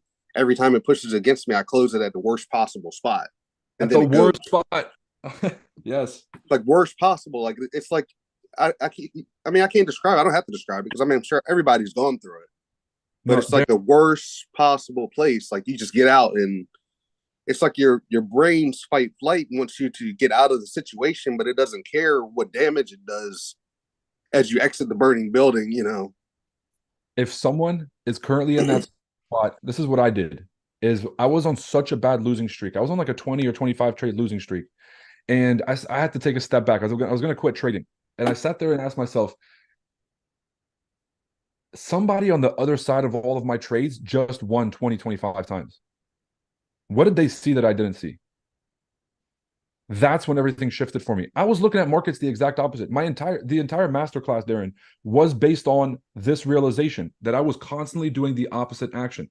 When I talk about the lows and highs in a box, and I talk about discount premium, what I was doing is, the breakout trading. As the market gave me confirmations that it was breaking out, I would enter into the bullish trend. And Right. every single time I'd be in a little bit of profit, it'd come Snatch back to it my away. entry profit, snatch it all the way back down. And then by the time the week ended, it would already be at previous highs. I'd have blown accounts. I'd be devastated, like literally financially devastated by the time this all happened. And then the market went all the way to the highs. I'd have been a trillionaire. Okay. I started realizing I need to do the exact opposite of what the natural inclination was. Yesterday, Darren, you missed it. It was fucking hilarious. I was having the stream make predictions about what I should do. Should I close or hold? That I was doing the exact opposite of what everyone was telling me to do and just making money. You're killing them. It's like, bro, it's fucking crazy. The natural inclination is not the right one. You have to train yourself in this game because it's unnatural. Now, look, had I closed, I wouldn't have been in profit right now. Had I closed because of that last bearish candle, for example, on the smaller time frames, but I'm back in profits. Oh, come on. These are the wick entries, people. Darren, I'm gonna get the machine. It's just amazing how well engineered this thing is. The market. I mean, yes. Shout out to them, dude. It took me a while to get it down, but dude, I would say impressed, but like, yeah, impressed is a word, and I'm proud of them, Darren. Good for you. You almost fucking got me. You feel me? But right. good try. I want the market makers, dude. Limitless Newman, the guy that got banned on the prop firms. Yeah. But I'm staying with Newman in Dubai. Such a cool guy. But I kind of want what he has, man. I want to be the boogeyman, bro. I want to be the boogeyman for a prop firm. They're like, no. That's what we all want. Like, go trade somewhere else, bro. Please trade somewhere else. Like they don't want to be your affiliate. They don't want to give you free accounts because they know you're going to clean them out. Like, buddy, imagine on these streams, everybody taking these trades. Like they're going to try to get me for some copy trading bullshit. They will find any reason not to pay me. I can see it from a mile away. I've had friends, I'll be like, yo, let me trade on your firm. Bro, I've been told, I've been turned down. I'd be like, no, bro. Right. But I kind of want what he has, dude. People are scared. He got banned on firms he's never even traded on, Darren. He got banned on firms he doesn't even have a login for. That's a blanket ban, dude. I want to be that good at what Yeah, I that's how do. you know dangerous. Damn. That's when you know you made it. We'll get there That's, soon, bro. Soon. I'm trying to get like you, bro. I'm trying to get that. I'm trying to get that 2 million in funding. I'm still trying to get that 1 million in funding. And I thought that I was out of luck because it was the end of the Bro, year. I got to get back to 1 million in funding. What what happened? Oh, were you in my Forex funds at all? Yeah, I got wiped out with them. I lost 400K with them. And that triggered a whole like psychological thing there as well, where I felt like I Same, needed to bro. scramble and get more stuff other places, and ended up doing more damage than not. So I'm back down around 850K right now. Oh, poor you. It's like that's Yeah, my yeah, bad, right, bro. right. Yeah, very terrible position to be in, right? But Bro, I you had know to you're gonna catch make it back, myself man. because, like, remember I talked to you about the advanced coaching. I talked to a couple other people. I ended up getting a performance coach. Like, this is me. Like, this is Creddy. Like, I went and got a performance coach. You know what I mean? Yep. Because I mean, there there's nothing was wrong with that, brother. If you're I the know highest there's performer not in the people need world, to know that. yes, 100%. Bro, I have a coach. The people on my team keep me accountable Yeah, because self-diagnosis is not what everybody thinks it is. Like psychologists cannot self-diagnose. We have an ability to rationalize anything to ourselves. yeah, that's as bad So as when you getting sick and then going on Google trying to figure out what to do. no, I mean you could diagnose yourself from a Like, physical perspective because that's symptomatic. Now, but when you're talking about like, okay, you made 5 bad decisions in trading, your brain goes, yeah, but, right? The yeah, but, but it was at the it was at the daily lows, and technically I was still under my daily risk percentage. And if it went up by 10 more points, then I wouldn't have been able to break even. And you'll build this construct about why you made that stupid decision or why that decision was made, as opposed to looking at it honestly, like, bro, you just straight up gambled and you just lost control. What happened? What the fuck just happened? You blanked out and you blew your account. That's the reality of it. So a third person impartial observer. This is why when I do coaching with my students, it's like, man, nobody is above this. If you're a Formula One driver, if you blink at the wrong time, you're going 500 miles an hour into a wall. If you're a UFC fighter, you just get tired, you blink, you're waking up in the ambulance. right, They all have these coaches because mindset, like staying sharp. Your mind is built for, all of us have 10,000-year-old biology. Our brain is built for risk aversion. When we're in a trade and you feel that feeling of I got to get out, it's the same feeling that you would have felt being chased by a mountain lion. There is no right. mountain lion. It's this conflation between fear and danger. And so we have to understand that hardwiring and our natural inclination to do these stupid things and then be able to counteract it. But sometimes, bro, I can't see it in myself. I'll go to talk to, my business partner, Omer, one of the traders on the team. I'd be like, bro, why the fuck? He said, no, bro, it was not why did you take 84 trades today, bro? He's like, it wasn't whatever the fuck the reason that you think that you lost, it's not it, bro. What the fuck happened here? And so that honesty and that third person impartial opinion, it Yeah, cannot you be need beat. that. But here's the thing, Darren, is Mike Jordan has one of my favorite quotes. He says, good players want to be coached.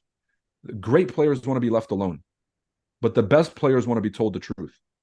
How many people are going to be the best players, that 1%, to really want to be told the truth, the God honest truth? They're Right. probably on the screen. I don't know. You people are crazy enough to show up here. You might just want it bad enough for yourself. Yeah, they're here. Yeah, they are. It's our people, man. All right, let's what I'm gonna do is actually listen to clips of the thing because it's an hour and 20 minutes. So let's go through a few clips and see what we can pick up apart from here. Why I don't give a shit about these reactions. I want to see. Here we go. He refuses to take care of the border. He refuses to hold the drug cartels accountable. This is the vision of Biden, Harris, Newsom. I support border security. I think the asylum system is broken. I believe that we. I understand. I'm the only guy here that's a border state governor. You're trolling folks and trying to find migrants to play political games, to try to get some news and attention so you can out Trump. And by the way, how's that going for you, Ron? You're down 41 points in your own home state. Right. Biden administration, the last 3 years, Is been a what massive Joe Biden saying here tonight? 3.9%. I thought this was state versus state. No, but it's about the United States of America. I thought this guy was running for president of the United States. If You you're are running too. for, You just won't if you're admit it. running for a third, You sounds just like won't you're admit running it. for a You will not third. admit it. Is Joe Biden experiencing this cognitive decline? Is it a danger to the country Oh, that's a good one. When he speaks, what is your reaction to it? Yes, he's in decline. Yes, it's a danger to the country. He has no business running for president. And, Gavin Newsom agrees with that. He won't say that. That's why he's running his shadow campaign. Ooh. 100 versus Ron DeSantis any day of the week at any age. You had quarantines. You had quarantines. You had checkpoints all over the state of Florida. By the way, I didn't say that. Donald Trump laid you out on this. Dead to right. You did that. You followed science. You followed. That's dirty. All right. So California had by far the worst policies when it came to COVID, and Florida did not. Why do you guys think we hosted the first FX summit in Florida that year? There was nowhere else in the country. We flew to LA, we flew to Vegas, we flew to Atlanta. Nobody would let us host the FX summit there. They were too scared. Miami said, look, keep this on the low. We'll do the event here. And God bless Florida for that. And that's because of DeSantis. But the way that Newsom is spinning it, this is ridiculous. He said, you guys had checkpoints too. What did he say? I didn't say that. Donald Trump laid you out on this. Dead to right. Oh, he said, instead of me actually answering the question, I'm going to just turn you and Trump against each other and just say, yeah, didn't Trump roast you, bro? You did that. You followed science. You followed Fauci. He followed science. He followed. You had more kids locked out of school for a longer period of time in California than anywhere else in the country. It was the working class kids. It was the middle income kids. His kids were in private school. They were in class. We'll get up. Slow down. I want everyone to be heard. If I can ask you, I really do want this to breathe. I want this debate to breathe. I want it to organically develop. To do that, I need both your cooperation. I don't want to be a hall monitor. It's not my style. All right. This is a book that's in some of the schools in California. Florida, this is not consistent with our standard, called Gender Queer. Some of it's blacked out. You would not probably be able to put this on air. This is pornography. It's cartoons. It's aimed at children, and it's wrong. So this should not be in schools. Those books. Do you believe that's appropriate for school districts to teach kids? Yes or no? Come on, that's not part of the curriculum. They're not teaching. Those are books that were in school. Hold on. The bottom line is you are on a hook banning binge for your state. 1,406 books. So instead of answering the questions, he literally just deflects everything. This is what I'm not even gonna bother watching this thing. I feel like this is what it's gonna be like the whole time. It's like this is a book with pornography in it inside of a kid's school. Is this appropriate for a school district? It's really easy to be like, we do not support pornography in our schools, but this is also not part of the curriculum. We're not advertising this. It just happened to be in the school, but I also feel like it's not appropriate for children. Such an easy fucking political response, but he literally can't say it. I really don't understand where are these people's heads at. 1,362 in this country. You didn't answer. Florida's what about those books? That's not. DeSantis knows. Look, this guy's going to be president in about 7-10 years, some shit like that, right? The guy's got the whole fucking look. He talks like a president. He's got the fake teeth. But I don't fucking believe a word he says as far as I could throw him. Look, bro, I used to go to LA 8 to 10 times a year. 8 to 10 times a year. I used to love California. I haven't been back since COVID started, since 2020, 2019 actually. But the place is a shithole. Everyone's moving here. The last few friends I had that were in California are officially moving to Florida. Is anybody here from California? Let me give your take. If you're from LA or San Francisco and you're watching the stream, let us know your honest take. Is it actually as bad as the media says it is? Are there homeless people everywhere? Has the vibe just completely gone out? Has the culture just completely changed? Has crime run rampant? Can you go shopping with jewelry on? If you live in California, please answer these questions for us, because I ain't trying to just make stuff up. I think they fixed all of that when Daddy Xi Jinping pulled up a few weeks ago. Big Papa Xi. That's an embarrassment, fam. I think all their problems are solved. They heard China was coming to town. Roy, I want to add to that point we're making about the San Francisco and the thing, like the homeless people. So I live in Northern California. So what they do in the Bay Area, especially like places like San Francisco, they actually they send like all the people, like all the homeless people, they send them to like the Central Valley. So pretty much like where I'm at, and that's like where like pretty much they end up. And Cali in general is not the same as it was 5-10 years ago. Wait, you're The saying whole- that they sent them over to Central Valley? Is this recently, or this has been happening? It's been going on for years. Like that's their way of like getting like rid of the homelessness like in the area in general, because it's not just San Francisco, it's other places, but mostly San Francisco. So what they do is like and I had a guy, there was a guy who told me this as well, like they like the central part of California is supposedly like the where they just send like all the homeless people, if that makes sense. I mean, it makes sense. It makes sense for sure. Those are the policies. I'm gonna see the chat and let's see what these people saying. Provide I appreciate that two-step. K through Let's go through this. grade education, that kind of curriculum. It's just made up. These guys make it up. It's part of this cultural purge. Should it It's be, just what grade would it be acceptable? But what I find offensive, Sean and Ron, what I find offensive is a very significant number of these books happen to be LGBTQ books. Joe Biden is in the pocket of the teachers union, and so is Kamala Harris. That's why they And by the fought way, it's school not openings Kamala Harris. when he Shame came on in you. there. It's When Kamala they had that Harris, in there. Ron. It's Kamala Biden came into Harris, office Madam and he Vice brought in a President. teacher union to be able. This is a map of San Francisco. He said, "Madam Vice President," to you. You'd be asking, what is Yo, respect is earned, fam. Respect is earned. Someone had the funniest joke. It was who's that fucking guy? He used to work for Trump. Oh, damn, I'm forgetting his name, but he was basically saying, he's like, look, Kamala doesn't even have dementia like Biden, and she's less coherent than he is. That's fucking, it's a shame. He's talking about, it's Miss Vice President to you, buddy. plotting? Well, this is an app where they plot the human feces that are found on the streets of San Francisco. Wait. What did he just say? What a way to end that. No, son, I gotta fucking find that. This is a map of San Francisco. My daughter was in public school out there, and they gave her birth control at 6th grade. Bro, I'd shoot up the school. This is not an incitement of violence in any way, shape, or form. That was satirical. However, you have no clue what I would do to that school if that was me. What the fuck are you doing on my stream, bro? Go be a man and go take care of that shit. Who the fuck gave your 6th grade daughter birth control, fam? Brother, go sue the fucking school. Go raise hell. Go smack a teacher. Go do something. This is not an incitement of violence. This is all satirical. But, bro, that just made me so uncomfortable, bro. Go fucking handle that. That's disgraceful. But but he's talking about they're plotting the feces that's on the fucking streets of San Francisco. Who is out here tracking the feces? This is a map of San Francisco. There's a lot of plots on that. You may be asking, what is that plotting? Well, this is an app where they plot the human feces that are found on the streets of San Francisco.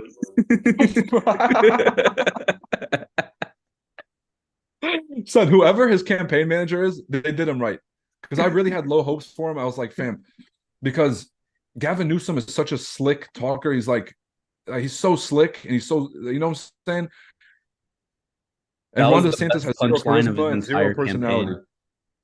I feel like Patrick Bet David's on his campaign. I feel like they got the poop. Yeah. They got the fucking poop radar set.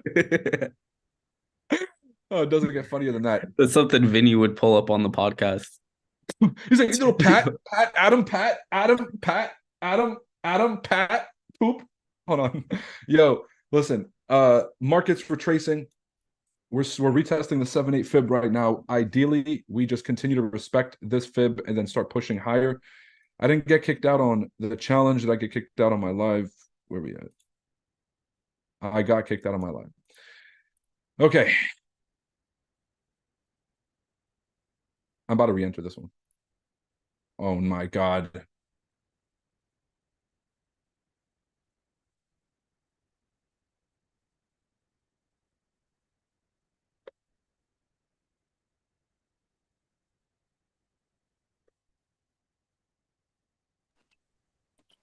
So, Roy, no judgment zone. Let's have a question for you. What's up, bro? How many times will you give an idea a chance? Roy's first law of trading motion. A trend in motion will remain in motion unless an area of structure gets broken. So as long as the trade idea is valid, why would I stop? Now, the only thing is if I'm using a platform where I'm getting charged for every individual trade, like commissions, I can't play this game. But with FTX, zero commissions, that I literally have nothing to lose by just catching the rejections, taking partials, putting it in break even, just trying it and trying and trying and trying. No, I was just curious because I'll be completely honest. This is my last one for the day because I do have a limit. I also don't want to be. There's a diminishing return on good decisions. So every decision is just getting incrementally worse and worse. So I gotta walk away here at some point. But this is the last one. The reason I entered the second lower position is because I got such a shitty entry the first time. Oh, here it is. I got such a shitty entry the first time that I wanted to hedge myself out. Let me close. So now I get to close that worse entry. Nice. And I get to hold the better of the two and break even with nothing to lose. And ideally some fucking volume coming in. And that, Darren, is how to make $600 in 30 seconds. There it is. Beautiful double bottom. So I now was just curious because I do similar thing, but I had to cap myself. I was wondering like what you found out about yourself in the process, but you gave me a good answer. Thank you. Yeah, and to be honest, this is the perfect example because had I just decided to walk away, now if I'm trading against a trend, if I'm trading even though there's clear signs of structure breaking, if I'm trading against what the market reality is, yeah, I'm being reckless. But if the market structure is holding, then if I had gotten out, I wouldn't be able to, take advantage of this move, for example. Right. This is the one. This is what I've been waiting for all morning. So now I'm on the higher time frames because if I watch it on the lower time frames, I'll be inclined to get caught up in how big of a move it is. But it was a higher time frame trade to begin with, so I'm going to monitor it on the 4-hour, and that's how I'm able to kind of have more patience with the runners. Partial profits closed again. Ladies, gents, let's listen to fucking Gavin Newsom, see what he got going on.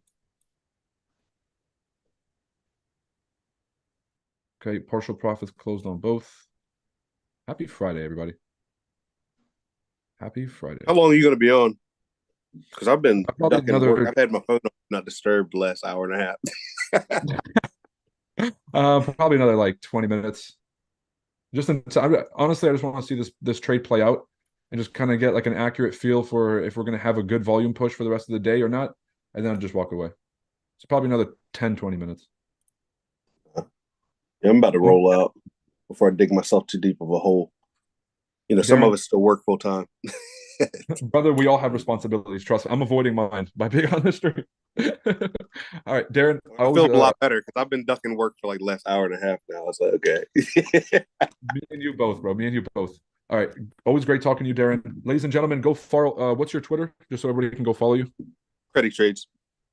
Creedy Trades, CREADY. If you guys want to check out our podcast together, it's on the channel. Darren, always appreciate you. And feel free to stop by anytime, bro. Yeah, man. Thanks. Appreciate you having me on.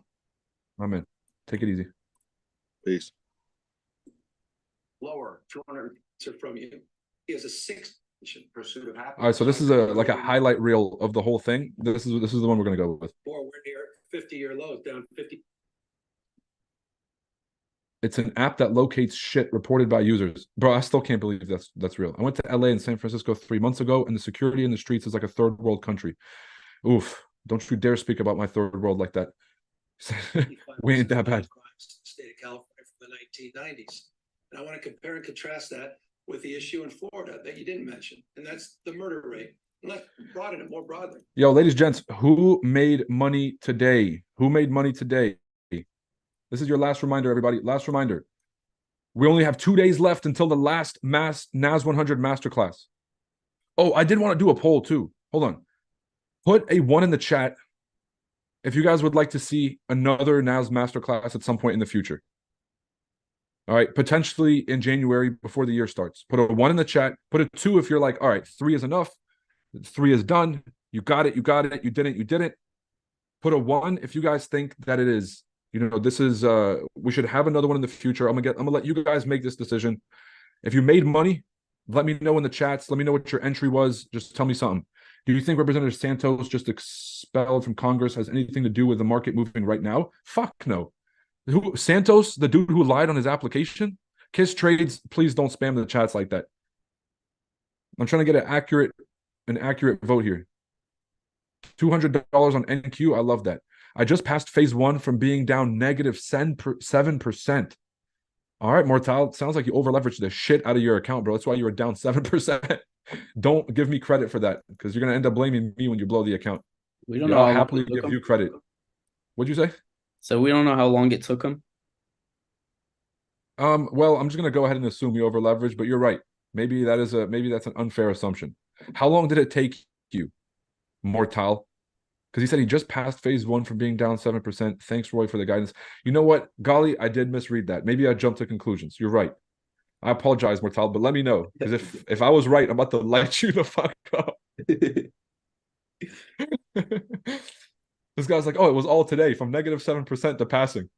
Golly, I'm That flying would you be out just crazy. to say it to your face, just to say I told you so. Wait, Mortal, just to say please. I told you so. All right, if you didn't over leverage, how long did it take you? Yo, you're like, he's like, Mortal, please lie.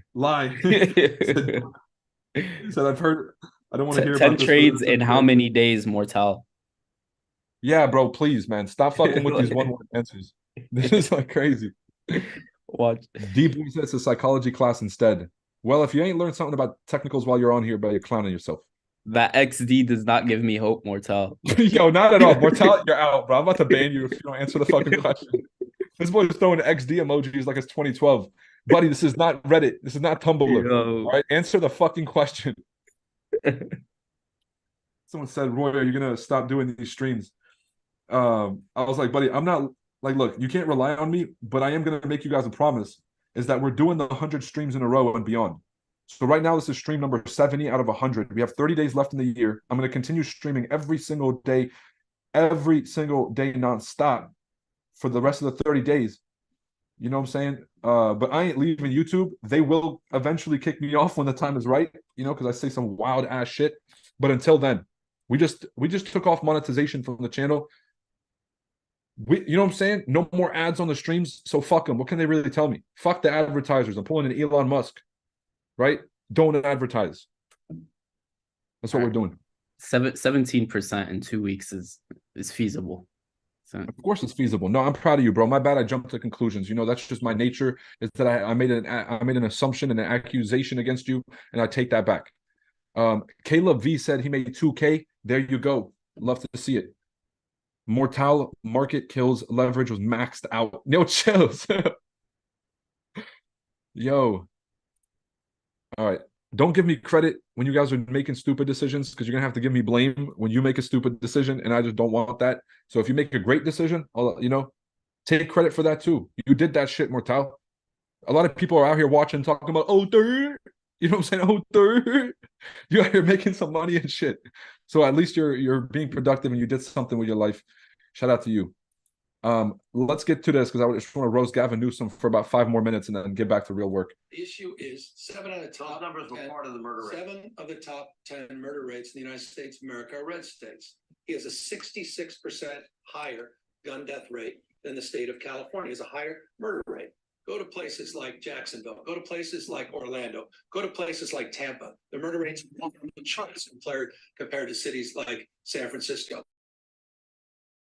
Please, Sean, and I think this is important. The American people deserve. He just tried to compare Tampa and what else?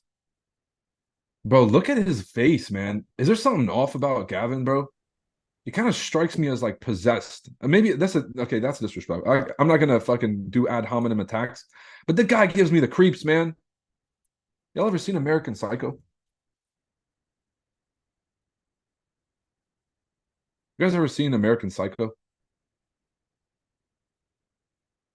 John Bateman.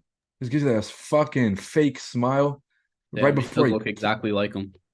Bro, I'm telling you, man. There's something off about the guy, man. An answer from David Sanchez said, I made 2%, Roy. I'll tag you on IG. I appreciate you, David. Thanks, brother. From you, Ron. You had one of the worst mass shootings in American history, Parkland. Yo, he said 1 week from now, Mortal comes back saying, I blew my account on the stream. Yo, chill, bro. We're not going to put that out there. Yeah, we don't wish death on people's accounts here. Yeah, bro, unless you deserve it. He does not deserve it. He's done a great job. And look, the way that the universe works, the way that God got a sense of humor, man. God loves irony. It might be you that comes back talking about you blew the account. So be careful, man. Anyone wishing a blown account on someone else, unless you're me, you feel me? Don't do that shit. 17 kids were gunned down, lives lost. 17 others, lives torn asunder. This is fucked up because I really didn't want to interrupt him talking about the kids. Actually, fuck what he has to say. Yo, NASDAQ is absolutely busting. Put a 1 in the chat if you're still holding a runner. Put a 1 in the chat if you're still holding a runner. Right? Put a 1 in the chat if you're still holding a runner. Oh. Tapped my break even and took back off. He said, is this your P&L? Or is you just happy to see me? It's like, nah. All right, ladies, gents. This joint is fucking bussing. We're up 80 points and counting. This thing is absolutely... Did he just stop speaking? Did Powell just leave?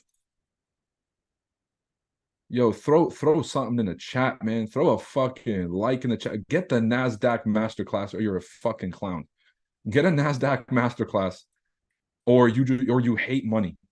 Get the NAS masterclass or you hate your account. That's what I'm going to say. Get the NAS100 masterclass or you hate money. There's just no other way around this one. This is just an objective fact at this point. $700 in 15 minutes? Don't mind if I do. And that is dinner at Carbone. Partials taken off the table. I'm in break even. Let's see if we get Poppy steak tonight. Let's see if we just skip straight through Carbone and go straight to Poppy steak, baby. All right. A blue line Carbone. Purple line Poppy steak. Previous highs. I'm taking a flight to the Maldives. Okay. All right. You guys got the TPs. We got blue line. We got fucking Pilos tonight. The next blue line, we got a Poppy steak. And purple line, I'm fucking buying the Hilton and renaming it the Royalton. All right? Let's go. No. I'm not about to just... No. We waited 2.5 hours for this. I'm going to milk the fuck out of this. Yeah, we did that. And by we, I mean, I just did that. And by I mean, everybody who took this trade just made some bank. If you're holding a runner, congratulations for believing in yourself. I'm going to post this real quick. Oh my. He said, Wagyu steak with avocado. Buddy, we're past the Wagyu steak. I'm talking about the Poppy steak. They're bringing out the fucking suitcase. I want everybody from the kitchen pulling out, singing the fucking song. You heard me? Said that was such a fire trade. Buddy, look at my fucking entry on this challenge account. Do you read me? Take the masterclass. Are you a clown? David, are they sleeping? What are y'all waiting for, bro? What more proof do you need? This thing is running like a fucking... That's a fucking fire. This is like you're trying to win the Olympics, bro. This thing is running like I'm fucking competing against the Jamaicans in 6 weeks at the Olympics, and I'm about to win 15th place. You feel me? This thing is running right now. Young girl by the name of Jamie Gooten. I stopped at 15,834. Buddy, your stop loss was our entry. The shirt is coming soon. That's why you need the masterclass. Sharb al-Makhloof. Bro, you see how we fucking do it? It's in our blood, bro. It's in our blood. How can I be this young, this successful, this good looking, this Lebanese, and this technically skilled at the same time? It's not, it shouldn't be fair, bro. He said, ready to pop some kombucha. David, I'm wired to the fucking teeth right now. Half a bang energy deep, and it's not even fucking noon. Says, boy, I'm built like a runner. Yo, I will turn on this camera and do not make me take this shirt off and show you what I got hidden under this fucking, I'm trying to keep it professional. I'm not trying to be, Roy is also built like a fucking tank. But y'all saw the pictures? Y'all saw the pictures? Roy, what pictures are you talking about? Yo, they were dragging me on Twitter. I'm literally going to search up this keyword. I said Twitter chart addicts biceps. Let me see if I can find this keyword. Something tells me I'm not going to be able to find it. It's okay. No problem. Chart addicts. And who posted it? Is it Jan? And then it was somebody else. See, it was tagged in a whole fucking... I was tagged in a whole thing. Let me see if I can find it.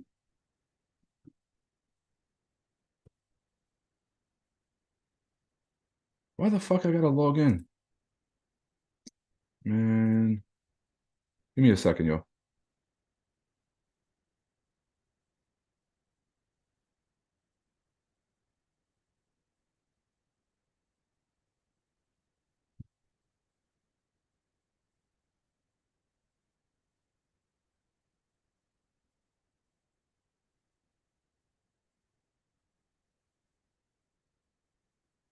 All right, this thing is being goofy. Give me a second.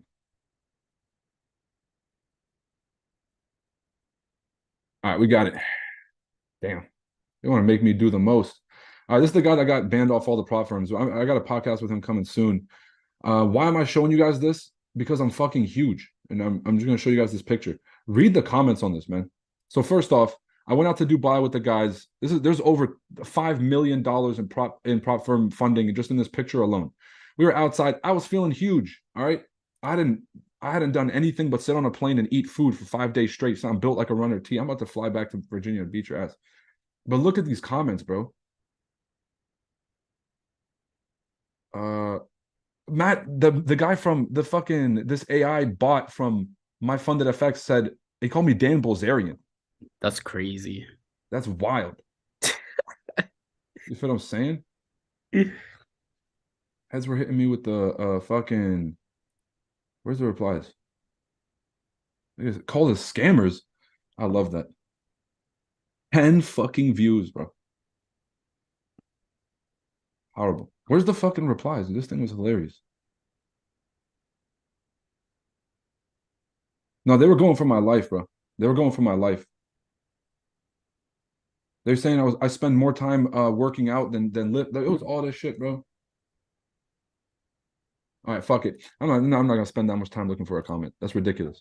But I'm fucking, you know what I'm saying? You guys can see the size, right?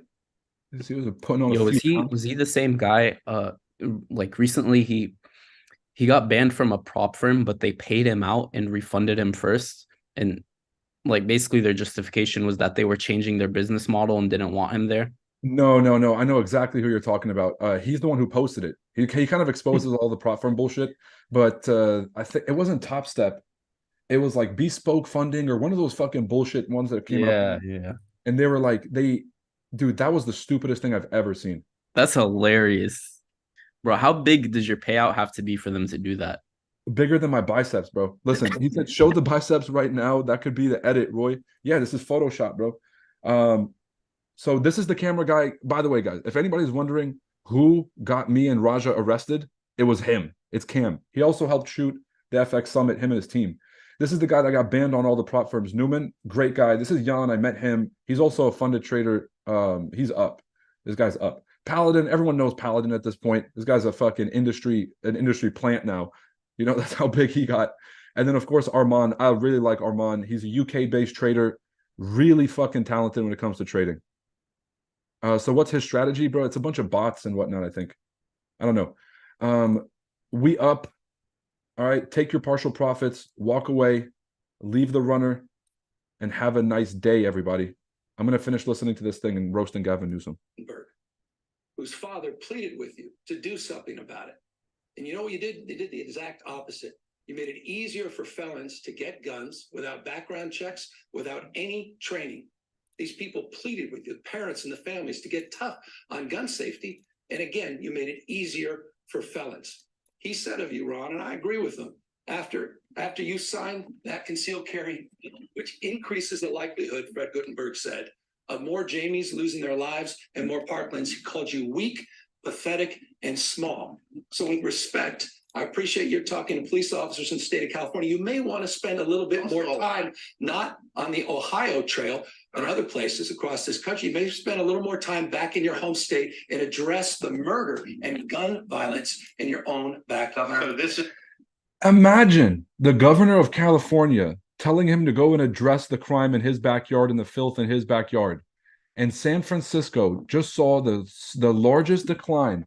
Look at San Francisco commercial real estate trend. Let me see. Please show me a chart. I don't even need the words. Just give me a fucking visual of this chart of the commercial real estate. Let me see if I can just type it in.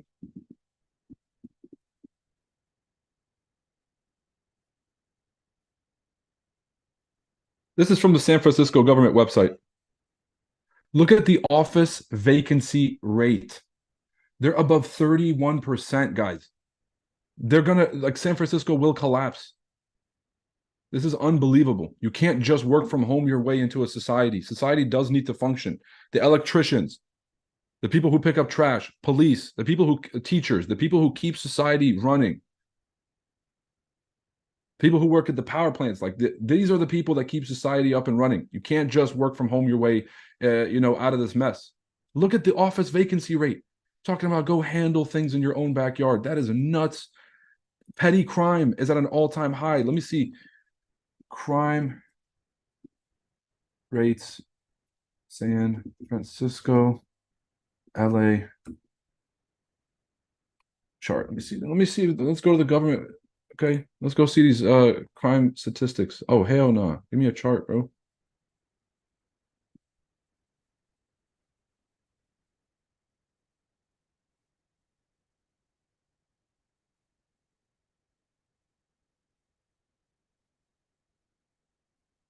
Sheesh.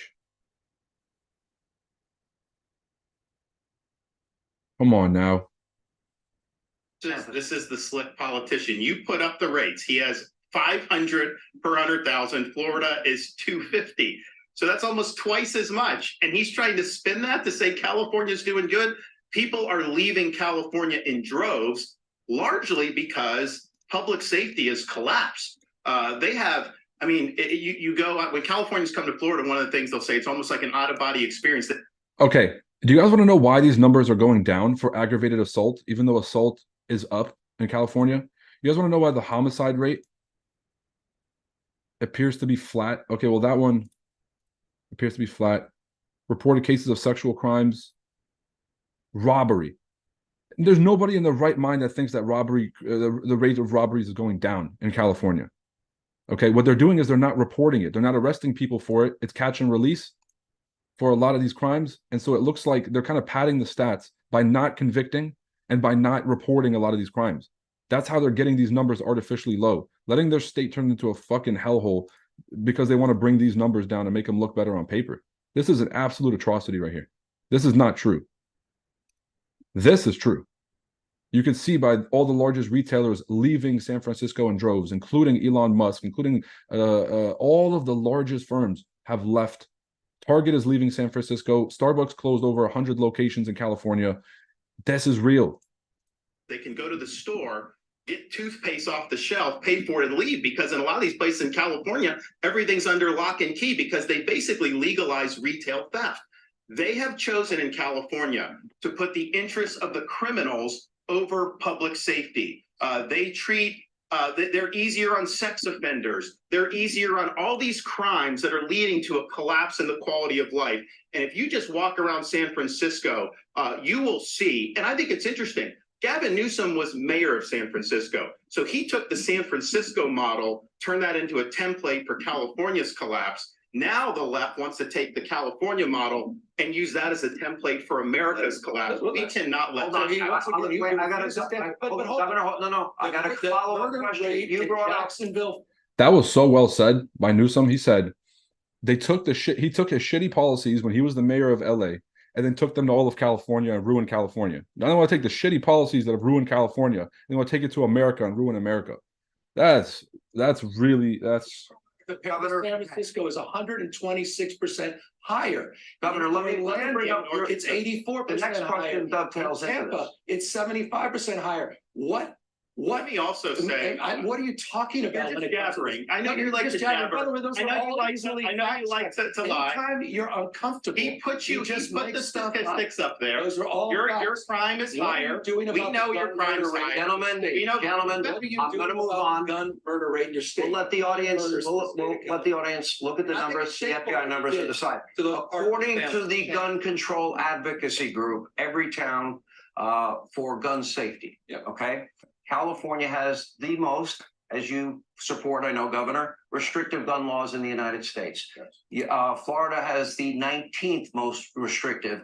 Yet, if you look at the year 2019, when each of you took office, California has had 21 mass shootings. Florida has had 9. Now, that is according to a USA Today, AP, Northeastern University database data.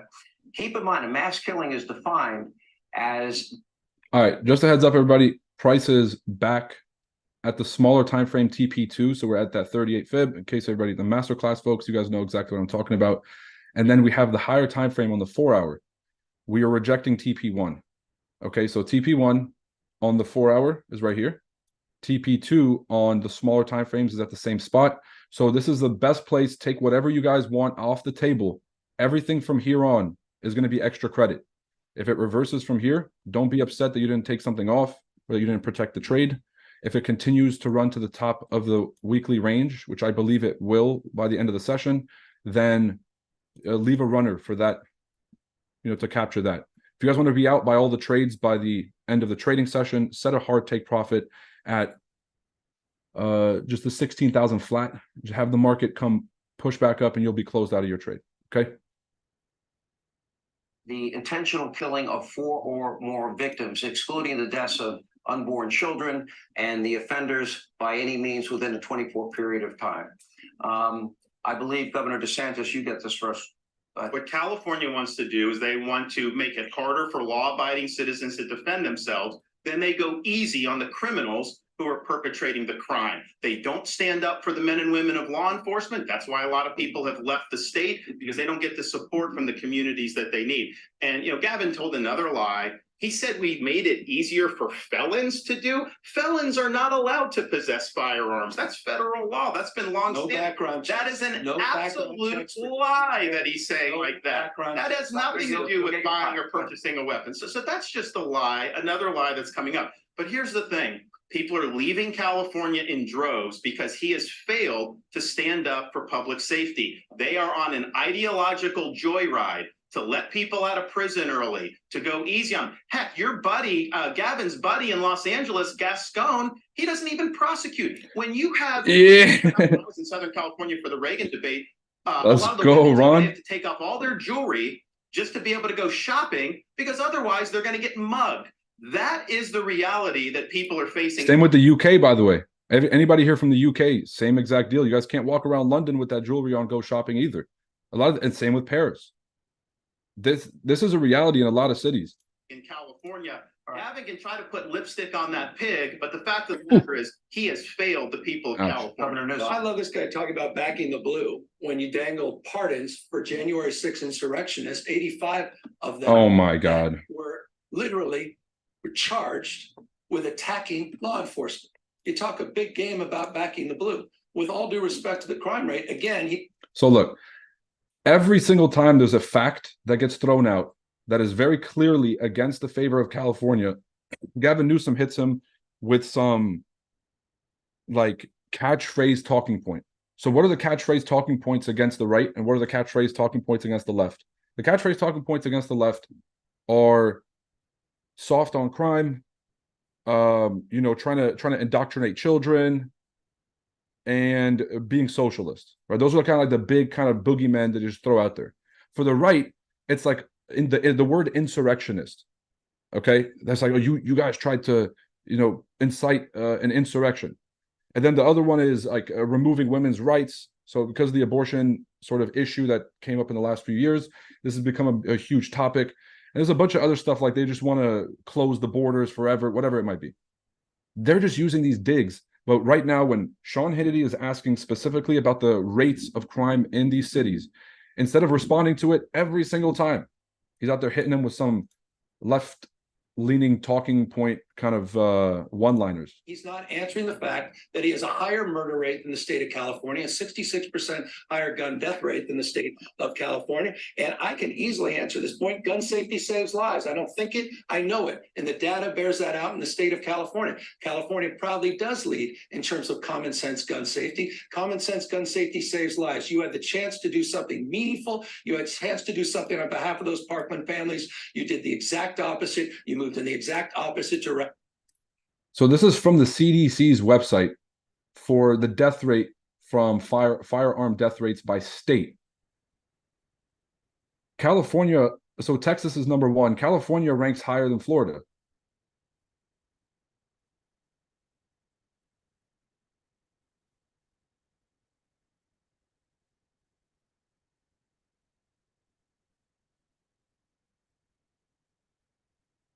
Oh, this is the death rate. So this is taking population into account.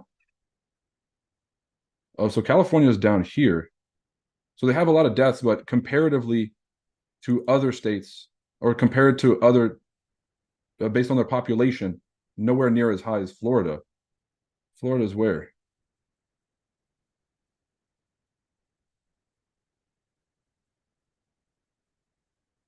Florida's not too bad. Hey, man. Only difference is bad guys don't need any type of laws to go get a gun. They're gonna go get one regardless. The only thing that gun laws are really doing in these states is stopping law-abiding citizens from being able to protect themselves. Like that guy that was in California who he shot somebody that was trying to break into his house, and they took his concealed carry permit away, and they're trying to punish him for it, for trying to defend his family. Someone breaks into your house at 3 a.m. and you defend yourself, and they come for you, and they let the other guys go. I would move out of the state. I don't know why these people would stay in that state. With all due respect, look at your own backyard, Ron. So You're I not will do lining that, your but backyard I'm on this not- issue. I will do that because we have we had 2 radical left Soros district attorneys, like your buddy Gascon in LA, one in Tampa, one in Orlando. They were endangering the public, and I removed them from their post. Gavin Newsom has not lifted a finger to rein in Gascon in LA. That city has collapsed. That county's collapsed because he is not enforcing the law. So that's just, and here's the thing, this is what's happening. That California model, that's not in Philadelphia, Baltimore. 15 seconds, we gotta go break. Come on. I mean, you're running for president of the United States. You're talking down the great state of California. You're talking down one of the great American cities, Los Angeles. That's insulting. And you're doing it because you're trying to obfuscate the facts that you have a higher murder rate in the state of Florida and the state of California. We have some of the lowest crime rates we've had in 50 years. We'll have more. We're Governor. He hit him with that. Both of your buddies have completely fucked up those 2 cities because they don't prosecute crime because they've been way too soft. And he hits them with the, are you insulting Los Angeles? Are you insulting the great city of LA? But he just cooked you. He's not cooking LA. LA was a beautiful place before y'all fucked it up. Look, the only reason California hasn't been consumed by hellfire is because the weather out there is phenomenal. There's a way back. You can't have weather like that and have complete deterioration of an incredible society. That's why Florida is so successful. But this, these people are crazy, bro. DeSantis, Governor Gavin Newsom on the other side. Hey. All right, everybody. Been a great stream. Learned a lot. If you guys learned something from Jesse, if you guys learned something from Darren, drop a like on the way out. Great to see all of you guys. Tomorrow, noon, we're going to be doing an intro call for the NAS100 Masterclass. If you guys want to learn more about what's going to be included in the Masterclass, what can you expect to learn? If you guys want to hear some of the stories from people who have recently taken the Masterclass, like Darren and other folks, make sure you guys hop on this. Tell a friend. If you tell a friend, I'll be very appreciative. All right, I'm going to catch you guys tomorrow, noon Eastern time. Happy and safe trading, everybody. If you made some money, tag us on social media. It takes 2 seconds. Take it easy. Peace. Okay, good stuff. All right, y'all.